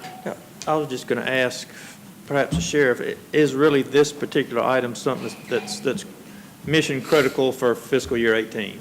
Or is it something we could continue to debate and research and maybe get some more information as we go? I do understand. When I came up and made my presentation, I said I do understand that it's a tough budget year. The reason I wanted to try to address both in one year, it's nothing that I'm doing here is any different than what the Columbus Police Department has done. The only difference is they did it in 2 budget years. The reason it is important is when you deal with the pay and compression part, people that have been here for a while, they will get something. Our newest people, our lowest paid employees are going to be the people this part will affect, and they would be getting nothing if we don't get both parts of this. My understanding about this money was that it was set aside, not otherwise already delegated to something else. I would request that if we could not do it immediately, because I do understand immediate needs, could we come back at mid-year and address it? Well, I absolutely think it's something that we need to address, in my opinion, and I think it's certainly a high priority, and we would be happy to take a look at it mid-year. Keep in mind that a lot of these items that have been voted no, people will have an interest in bringing them back. But I do understand that this is critical to try to do what you can to right the whole ship, and That's appreciate right. the efforts that you're And not hurt our employees, you know, Right. and that's what I see. If we can't try to address both parts of this, people are going to certainly have the perception that that it's hurting them instead of helping them, and and that's certainly not where I believe the council wants to go, and it's certainly not where I want to go. Right. And my understanding again was the money is set aside; it's not otherwise delegated to something else. So certainly, I would appreciate your consideration on it. Thank you, ma'am. Thank you, Councilor Baker. Councilor Davis? Yeah, and Sheriff, we really have appreciated your request to us and how you've gone about it. I do want to say, though, I do think there's a difference, and we don't want to get that kind of misunderstood, but there's a difference in some of these pay reforms that we've done in various departments. So and with respect to the sheriff's office and all the men and women of the sheriff's office, I just want to say that there is in my mind, okay, there's a difference in what we tried to do. We had a serious problem with CPD. We really did. and I do understand that, but like I said at the first meeting, I have all the respect in the world for the Columbus Police Department and the job they do, but once they pick up that person and they take them into custody, they bring them to us. And 7 days a week, 365 days a year, we need great people working in that jail facility, working in those courts. And, you know, to me, their value is just as much as the Columbus Police Department or the Marshal's Office for that matter. You know, we're all public safety and we all have a job to do. And I'm just trying to address what I see as, you know, righting the ship. And I think this would be a great move for us, of course, to try to get us on the right path. And I appreciate that, and I respect your representation of the Sheriff's Office. Thank you very much. Thanks, Sheriff. All right, there's a motion and a second to add that Phase 2 pay reform for the Sheriff's Office out of the old lost. Any other comments? If not, all those in favor say aye. All opposed, say no. No. All right, those in favor, please raise your right hand. 1, 2, 3. All opposed? 1, 2, 3, 4. Does not pass this time, mid-year. Thank you, Sheriff. Next item on the list is from the May 16 meeting. There's a request from Councilor Davis to add 2 pursuit vehicles with the build-out for the Columbus Police Department. Oh, is it I'm time good. to start? I just need a bodyguard. Okay. I need a bodyguard over here. Mayor didn't like my protest. Councilor Davis? Mr. Budget Chair, at the bottom here of the list, we've got 2 more. Was that, That was I think my on the bottom of request the was list. 2. I think I made a comment about losing 2. Well, in the email, you said we might want to add 2 more pursuit vehicles. All right, so- Well, and that was kind of a, Okay. Let's take them one You at a know, time, and then if we get down to that bottom, we don't need them, we'll scrap yeah, them. and I'm sorry. That was kind of in general, that Oh. looking at the big picture, we just lost 2 more, Okay. and we talked about that earlier, so Right. I'm sorry, but That's okay. thank you. All right, so Yes. Well, we'll take the one right now that says add 2 pursuit vehicles with build-out. Does anybody want to make a motion that is approved? All right, there's a motion, a second? Motion and second to approve those 2 vehicles. Councilor Baker? No, I just want to make just a quick comment. I know the chief's here, and I know these are all essential items. I would just feel better, and Chief knows I've been pretty tough on all the expenses today when we get down to 60 days or 61 days. I would just prefer that perhaps if we let our year close out, see if there's some operational savings and put these to come back at mid-year. I would like to see them get them, but just to be consistent, it would be difficult for me to support them when we're hovering right at 60 days. I would like. Is this going to impact the fund balance? yes. What if it was, what if it was assigned, couldn't assign it to contingency? Because this You is, could. We could reduce contingency to fund these vehicles for the police department. well, I mean, Are you making a substitute motion? no, ma'am, I'm just No, I making think a he's- comment that I would like to see these come back at mid-year when we have a chance to see if there's operational savings that accrue to build up the fund balance to pay for them then, rather than right at 60 days. And also I want to thank Councilor Huff for the comments he made earlier about some of the vehicles. You know, at some point when we get through the budget process later on in the year, I would like to see us work on a policy, not just miles and years, but on the actual replacement side, and give the administration some guidance. So, you know, we spent a half hour talking about a car a minute ago. You know, I think we can do better than that. But I think the administration needs some guidance from us from a policy standpoint, not just mileage and years, but actual He's listening. when and how to replace as we get along. And hopefully that would help us, guide us through some of these discussions. Yeah, that's a great idea. We but used to have a vehicle committee. You know, obviously the chief knows, hope he does, how I feel about his and his department. But this is just for, you know, we've got about $250,000, I think, of items on here, and that's just a tough call right now. Thank you. Thanks, sir. All right, there's a motion second to approve the 2 pursuit vehicles with the build-out. All those others, I'm sorry, Councilor Thomas, forgive me. Ms. Alexander, I want to make sure that I understand what you said. We have 2 pursuit vehicles, 2 motorcycles, and 3 unmarked vehicles. If we approve those, how will that affect the 61-day fund balance figure? Will that decrease it? Is that what you're saying? It will. I thought you said all of those things out of the OLOS was included in that figure. Stated the way that I'm calculating the fund balance to start from the original 6145 and then only include those items that were approved. So excluding all other items on the list. Well, can you tell us how many days each one of those would equal? Because it makes it a little bit simpler, I know, for some of the members of council to see what the impact will be. Okay. My computer has frozen. Let me get my calculator.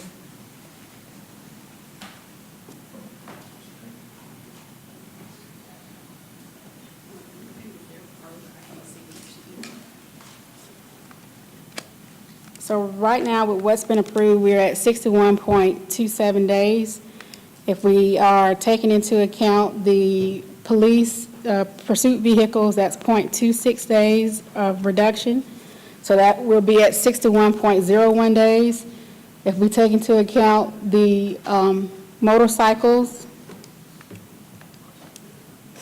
we would be at 60.87 days. And then if we take into account the 3 unmarked vehicles, we would be at 60.71 days.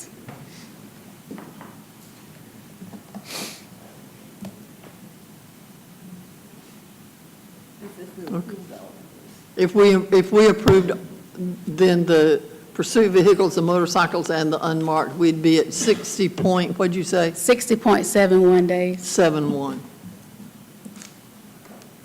Unless you take it from contingency. You could reduce the $372,000 that's in contingency to fund some of these items. And basically what you're saying is the $372,000 that we had in contingency to take care of Phase 2 for sheriff, you would in essence be taking the Phase 2 money in contingency for sheriff and funding the police vehicles, and it would not change. No, I'm talking about the number of days. That's what I'm saying. I didn't give an opinion. I gave an observation. All right, where we are is we've got a motion on the floor for the 2 pursuit vehicles with the build-out. There has been no incorporating into the motion where money comes from. So there's a motion and second. Do we have a second?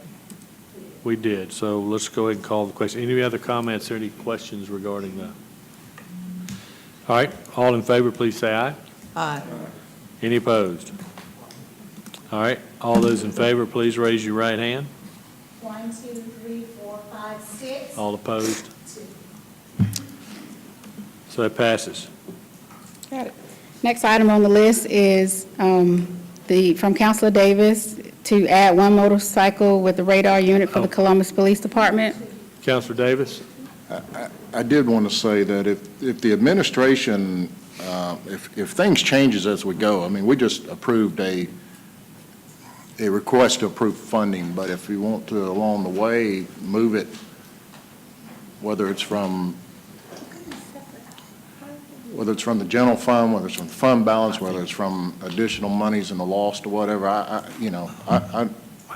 don't have a problem. Right now, I guess we're designating it coming out of the fund balance. That's But correct. if it's seen differently later, at a later date, then I would suggest, Well, the legal level of control is at the department level, so you have to allocate it specifically to the department. So with it still being in contingency, I couldn't just transfer that money with without that, council's direction. but the city manager can come to this body and request that that's what he wants to do if there's an alternative source of funding in the future. Correct? Sure. Yeah, okay. Sure.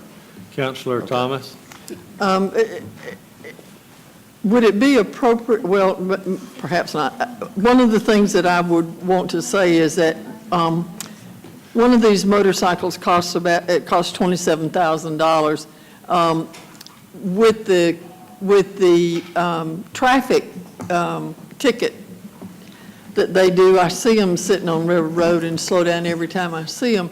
But with the money that they generate from traffic tickets, this motorcycle will pay for itself in 2 months, and then it'll be good for another 5 years. I would hope that we would approve both motorcycles because it will mean increased revenue to the city. And I know that it doesn't go directly to the police department, but it generates income to the city. Is that in the form of a motion? If it's appropriate, I would move that we do the 2 motorcycles. All right, there's a motion and a second for both of the motorcycles with the radar.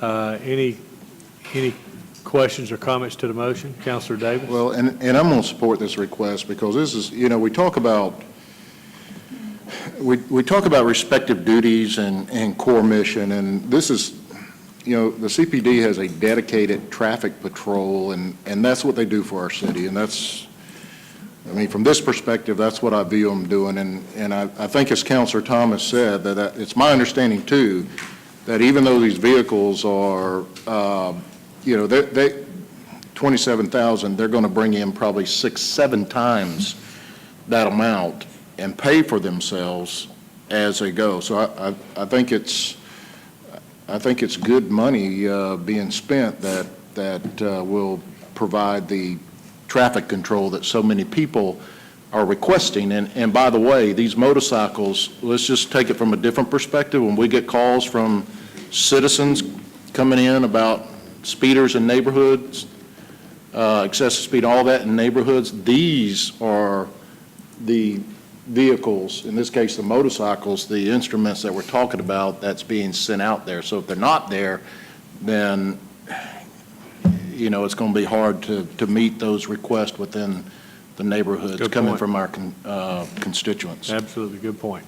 All right, motion is second. All in favor say aye. Aye. Any opposed? All right, all in favor, please raise your right hand. 1, 2, 3, 4, 5, 6, 7. All opposed? Leave you by yourself that time. Were there any motor units in the original capital you gave? Yes, we had how many motor units? I believe it was 8 pursuit vehicles for the police department. Was it? But no motorcycles, cycles. No motorcycles. I didn't see any. 8 pursuit vehicles. I didn't see any. All right, so those passed. Those are approved. All right, so moving down to the next item on the list, or to add 3 unmarked vehicles for the Columbus Police Department. This was requested by Councilor Thomas at the May 16th. All right, there's a motion and second to approve the 3 unmarked vehicles for the police department. Any comments to the motion? All in favor, please say aye. Aye. Any opposed? All those in favor, please raise your right hand. All those opposed? No, I'm with him on this one. All right. Next item on the list was an email received from Councilor Davis for the Marshal's office. It was to delete the license plate reader software renewal that was allocated to the Marshal in the FY18 budget. Councilor Thomas. As I understand it, this is not to eliminate the reader. This is this is not to, originally it was not to purchase a reader, it was to purchase the license. That's correct. To continue the reader. Yes, ma'am. The reader's already there in the car, and this is just the renewal of the license. Yes. For its use. Thank you. Thank you, Councilor Davis. And I think if we don't approve the licensing fee, then certainly the license plate reader goes away. But let me go back a little history here. When we started on this, the Marshal's Department was the first department that came to us through a grant and didn't cost the city any money, and that's the way it was being proposed, were license plate readers. I don't think up to this day I don't think I've ever seen this from a standpoint being brought to us as software fees for a piece of equipment. And certainly, if I would have known that back then, I don't know if I would have supported it, because it's just an ongoing, it's an ongoing cost to the city. I go back to the core mission we have now, today. Let's just fast forward to today. CPD's got them.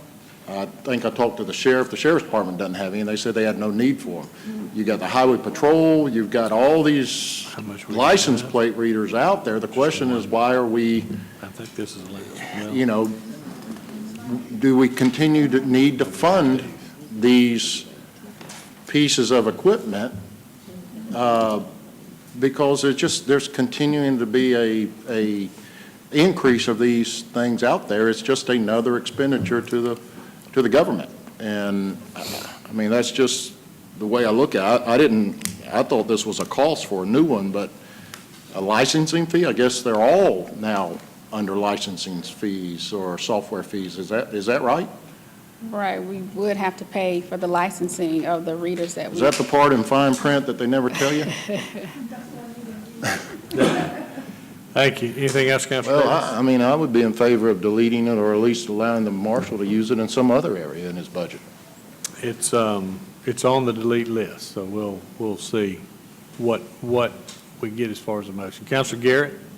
I would just say this is based off the memo that the marshal sent us. You know, we do have the capital already. We've got the actual reader, and they're driving around and they're catching criminals without even doing anything because it pops up if somebody has a warrant. And the number one concern I hear from my constituents is crime prevention, and to me, it would be foolish for us not to enable us to use the one thing we've already spent money on, the actual device. So, All right, thank you. Councilor Huff? First question, is it not necessary that we have to pay it? We have to pay that, don't we? We do. To utilize the software, you have to pay the licensing fee. I'm saying we have the equipment, but I'm saying, do we not have a contract that it has to be paid? For the marshal's office, I'm not exactly sure. Between the marshal's office and the tag reading company, whoever, the software company. I'm not sure if the marshal's office has a contract with the folks that holds the rights to this particular software. I know our police department utilizes the tag readers as well, and we have to pay the licensing fees for it. So I'm saying, is that required for you to pay that? you have to pay the licensing fee to use the software. That's what I'm saying. Oh, he's not. Because I believe, and I think it was in the chief of police response, that there's a database that all this information is housed in as they drive by and read all of these different tags. And so you have to, in order to have access to that database, you have to pay the fee. Yeah, and him doing his core mission, they come from an eviction or something and just happen to pass a criminal somewhere along the way. They pick this information up and pass it on to CPD, let them know that what's going on, who's out there. They can trail them until CPD can get there. But my point to all of this is it has to be paid, and I think we just have severely cut his budget. So in the last few years, that's probably why this was put on in the budget this year, to try to pay for it, because his monies are short. But I think it's necessary to pay his licensing fees. It's just like we pay everybody else's. And it's in the budget right now. Yeah. I think that's why it was put in there. Okay. In order to delete this, it would take a motion to approve. So a vote to approve would remove it from the budget. A vote against would keep it in there. So it has to. That's right. There has to first be a motion to remove it, though. Wait. If we remove it from here, it's already in the budget. It's already in the budget. So we just remove it, but we did everything else. If you want to pull it out and not pay for the licensing fee, it would take a motion to approve the deletion. If we don't do anything, it stays in there. Leave it alone. Okay? I hear no motion. All right. We do have a motion to delete. Is there a second? Is there a second? It dies for lack of a second. And Mr. Chairman, we'll try and find out when that license renewal is due, because if it's something that we can do now, rather than hit the fund balance anymore. Yeah, just get the details I'd on it. I think rather it'd be do good to that. know from all of the readers we have what Since agreement we're under with For them. $2,200. We Okay. might be able to do it now if they can renew it now. Okay, thank you. And if so, is it okay to remove that, if that's the No. case? No, It would no. They would have to vote to remove it from the budget. That's why I'm asking them now. Okay, well, So No, they I keep think, me I think straight, you know. I think the intention, I think you got finger wagged, I believe, I'm not sure. I think so. Well, they do keep me straight now. Yeah, that's a good thing, good thing. All right, well, let's move on. We've got just a few items left. all right, so the last item in the... Just a second, we've got one question. Counselor Huff? By leaving it in the budget, would that take care of it going forward? It would take care of it for FY18. Typically, with these license and software renewals, it's an annual basis, Okay, so okay. Thank you. Okay, Ms. Alexander. you have to find a way to pay it. The last item in the other local option sales tax fund was an email from Councilor Davis for the police department. I think we've sort of already addressed this item to add the 2 pursuit vehicles. I think he said that that was not intended to be on the list. Okay. There's no motion to approve, so it's fine. It won't be in the budget. All right, moving on. So the last list here is for the other funds.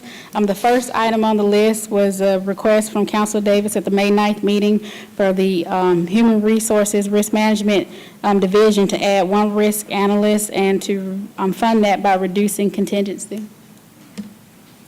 So it's no impact to the budget for the risk management fund. All right, there's a motion approved. I have a second. There's a motion and a second. Counselor Baker. Just refresh my memory on how that contingency works again. Well, within the risk management fund, we have the risk management side, which is for our general liability claims, and we have the workers' compensation side. And we account for those 2 categories separately, but it's all one fund balance total. And so what was provided at the last budget review session was a 7-year history of the risk management fund. It shows a reduction in the workers' comp claims beginning in FY14. There's been some significant reduction by our risk manager, Anne Marie, on that particular side. And so the risk management fund is a fund that we allocate its cost out to all of the other funds. And so it's budget neutral in creating this position and reducing the contingency because the funding has already been allocated out to the other funds. And so what we'll do going forward is reduce the amount of contingency because we've done so well in reducing the workers' comp claims and really controlling the liabilities as far as the risk management side. Going forward, we anticipate that we won't need as much contingency into that fund as we budgeted this year. It should be used in payroll instead of reducing the cost allocation to the department, Right. Counselor Davis? Um, I'm sorry. Well, just for the sake of the public viewing, what we're dealing with now is restricted funds. So these are designated out of other funds. This doesn't have an impact on the general fund or the fund balance. So, and, like we said in the contingency, I think that the trend here, even though you have a contingency based on, I guess, suits or however you want to describe them, the contingency has been built because the trend is that Human Resources is doing a good job in managing the fund. Absolutely. Thank you. Counselor Woodson? Yes. I have a question for you. Out of this contingency fund, The only eligible departments would be engineering and risk management and public works? Because that's all I see here. Are they the only ones eligible to use this funding? Within the stormwater fund, there is allocations to the engineering department as well as public works, because that fund is specific. We can only spend those dollars on stormwater improvements and that sort of thing. That's why those two funds are really the only funds, only departments within the stormwater fund, as well as the paving fund. There's monies allocated to public works as well as engineering. Okay. All right. Thank you. So the next item on the list is what was a request from Councilor Thomas, and I think we've already addressed that. This has been, this was the administrative, wasn't it? Oh, we didn't, I'm sorry, on the risk analysis. Oh, I'm sorry. I'm sorry. Thank I you, just that's skipped my on. fault. I was moving on too quickly. All right, there was a motion and a second to add the risk analyst. Any more comments to the motion? All in favor, say aye. Any opposed? All right, all those in favor, raise your right hand. 1, 2, 3, 4, 5, 6, 7. All opposed? 1. So it passed. Okay. Sorry, thank you, Ms. Washington. Right. And so because we're dealing with all the other funds, or I just should say multiple funds, that's why the funding and department units are listed out here specifically. So the next item on the list was placed on the add delete list by Councilor Thomas at the May 16th meeting for Public Works to reclassify the rainwater supervisor, general government, to a rainwater supervisor, public safety. And what's listed here is the impact to the pension, the difference in the pension. So it's not exactly budget neutral, because there is a difference in the pension contribution rates that for public safety and general government employees. So that's a 3348? That's the 3348. So So the we only would need impact to is to the find pension. that somewhere else in the budget for public works. There have to be some other reduction from other line items in order to Completely balance it. completely balance the fund, to stay balanced. Overtime? So the Public Works Director has stated that they could make this reduction in their overtime. In their overtime? Yes. Okay. So the offset would be overtime. That's the reclassification of rainwater supervisor moving to the stormwater sewer fund from the general fund. No, it's all Those- within the stormwater fund. Oh, it's always, I'm sorry. Okay, I misheard you. But it's in the stormwater sewer fund, and the only difference is in the pension of 3348, and she'll offset it with A reduction in overtime. overtime reduction. There was a motion. Did we have a second? We did have a second. All right, all those in favor, please say aye. Any opposed? Wow, okay. Did it pass? It did pass, I'm Okay. sorry. Unanimously, I'm sorry. Sorry, my hearing's not too That's all right. good. The next item on the list is also for Public Works. It was an item placed on the agenda from Council Allen and Mayor Pro Tem Pugh at the 16th meeting. Is to add one recycling route supervisor, G15. This is a new position that is presently, there's presently no offset to fund the position, so Public Works would have to make some other reductions. I will say that through all of the savings we've seen this current fiscal year and projected into FY18 with the reduction in auto parts and supplies for the, because we've received the 29 garbage trucks, I'm not sure if that's allowable, but if the Public Works Director could offset some of the operational expenses out of the fund to make this balance. Well, as of We right don't now, have an overtime I'm sorry, budget. Councilor Baker. Is there any reason that wasn't put in the original budget that you know of, City Manager? Well, because it wasn't at that time. It was not, and I think I said that at the last meeting. Right. Yes. But the Information presentation, change your opinion or not? And now, if she is saying that she's going to do it, then, yeah, I'm in support of it. motion and a second. Any, So would that anything? be a direct offset in repair expense within that fund? Is that what we're saying? I'm just want to clarify where we are. Yes, sir. Okay. Direct offset, reducing auto parts and supplies. So in there'll be that no fund. impact to the fund balance? That's correct. Okay, thank you, ma'am. Thank you, Mr. Chair. Okay. All those in favor, say aye. Any opposed? All right, that passes. And the offset was the repairs? All right, so the next item on the list is from Councilor Allen. It's for the Department of Engineering. It was to reclassify one survey crew worker, G19, to a stormwater data inspector, G16, in order to balance the fund. The department has made various operating reductions, which I've attached to your add delete list. Motion second to approve. Any comments to the motion? All in favor, please say aye. Any opposed? Passes. Okay.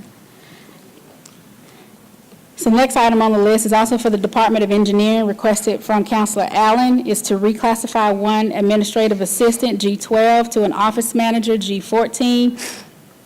The department has also made subsequent reductions in the paving fund to fund the reclassification. Motion and a second to approve. Any comments to the motion? All in favor say aye. Any opposed? It passes. Okay, so the last item on the list is from Councilor Davis, and it was part of the reclassifications for the directors. This is to reclassify the WIA director, or WIOA director, from a G14 a G to a G, I'm sorry, a G24G to a G24L. Now this fund, this position is funded by grant dollars, so, I mean, he'd have to make a reduction in some of the programming funds that he receives from the state in order to cover this particular reclassification. Motion and a second to approve. To the motion, any comments, questions? All in favor? Any opposed? All right, all in favor, please raise your right hand. 1, 2, 3, 4. All opposed? So that fails. All right. So I just want to reiterate that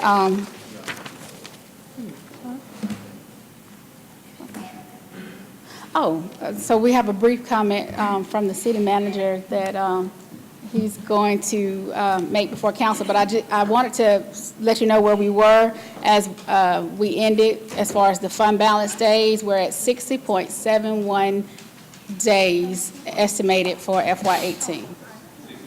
60.71.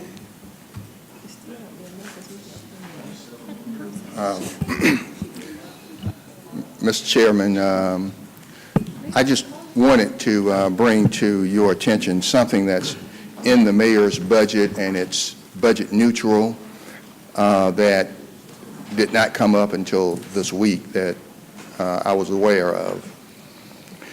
When we hired, there were 4 people, 2 directors and then 2 of the staff in my office. As part of the employment offer, they were, after 1 year of successful employment, were to move 1 step.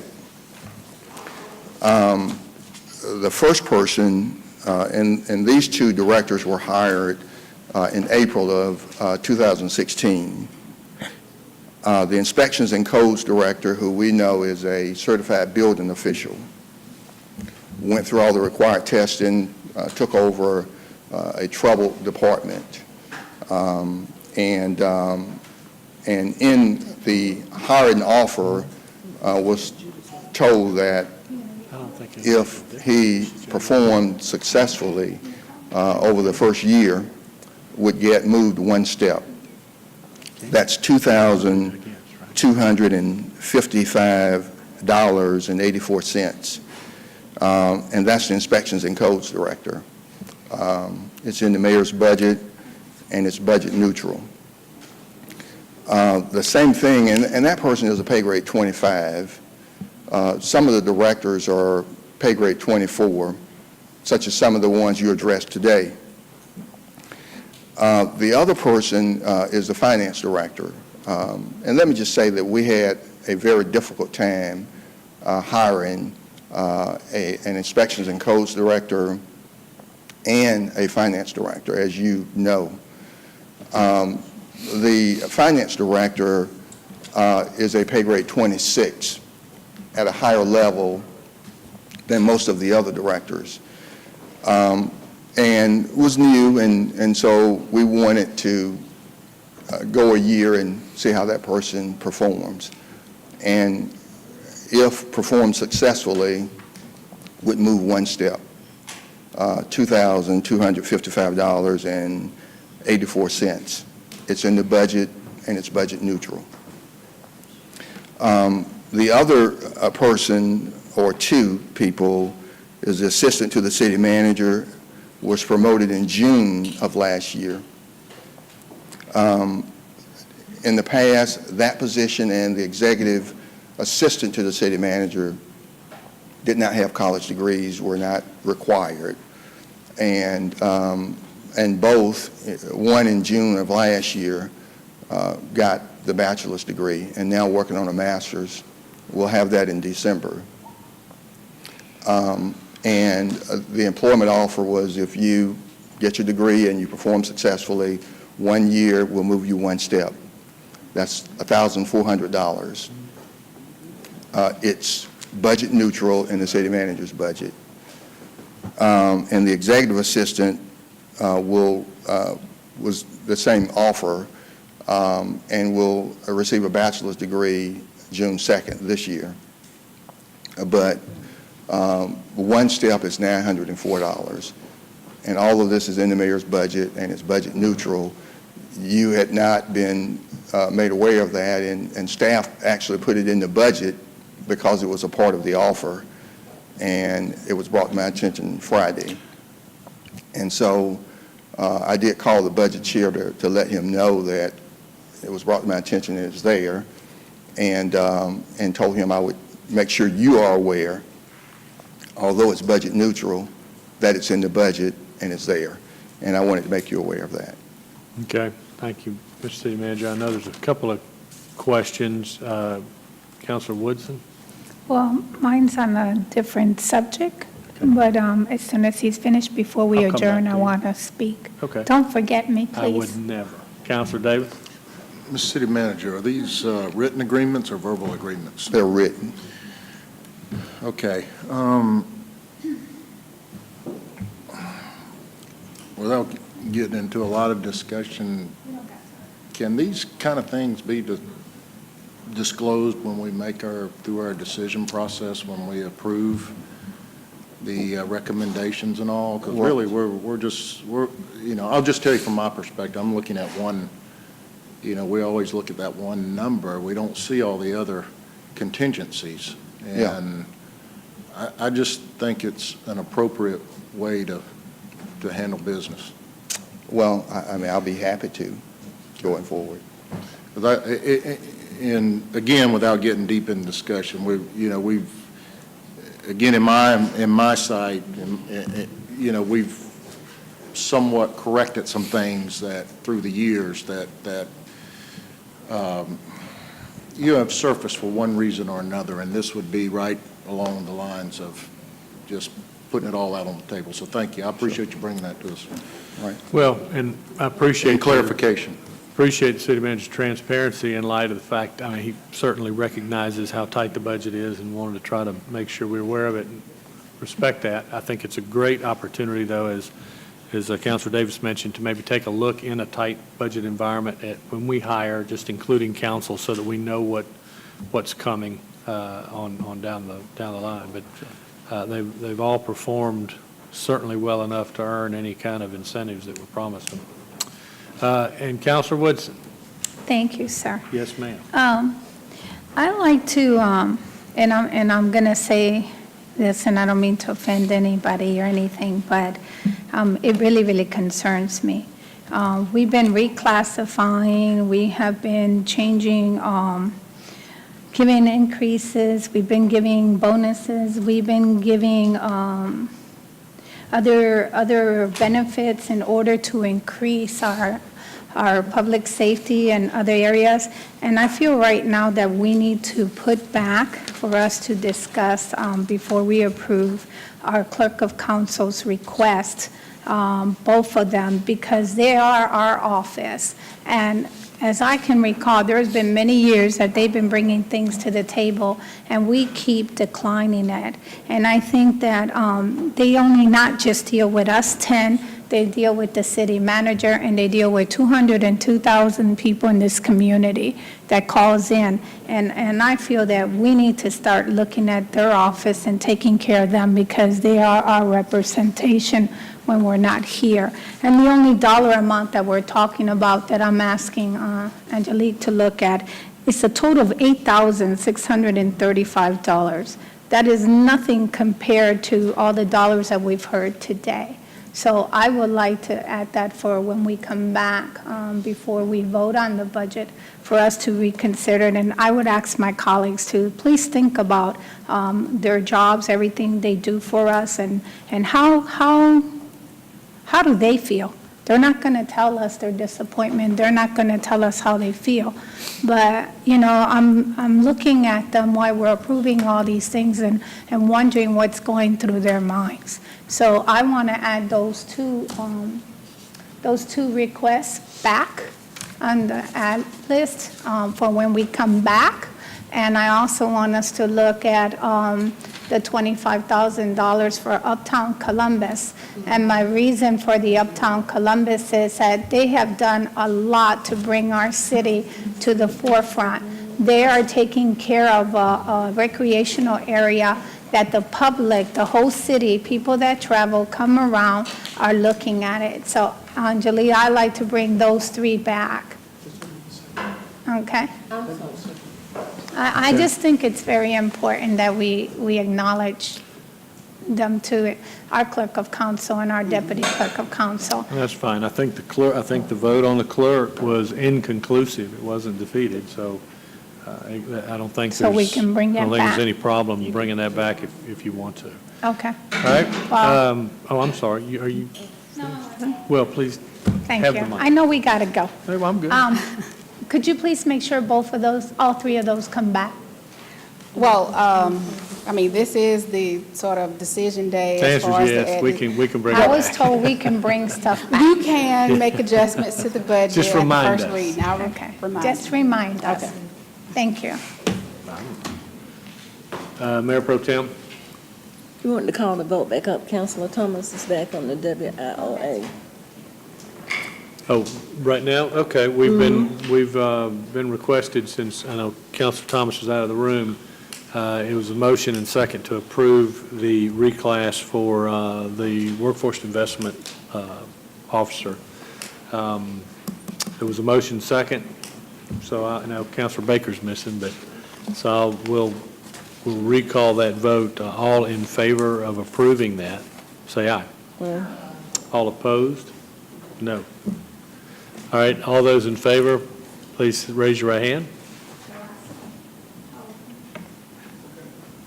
Tony, what you got? Mimi? Mimi? What are we doing?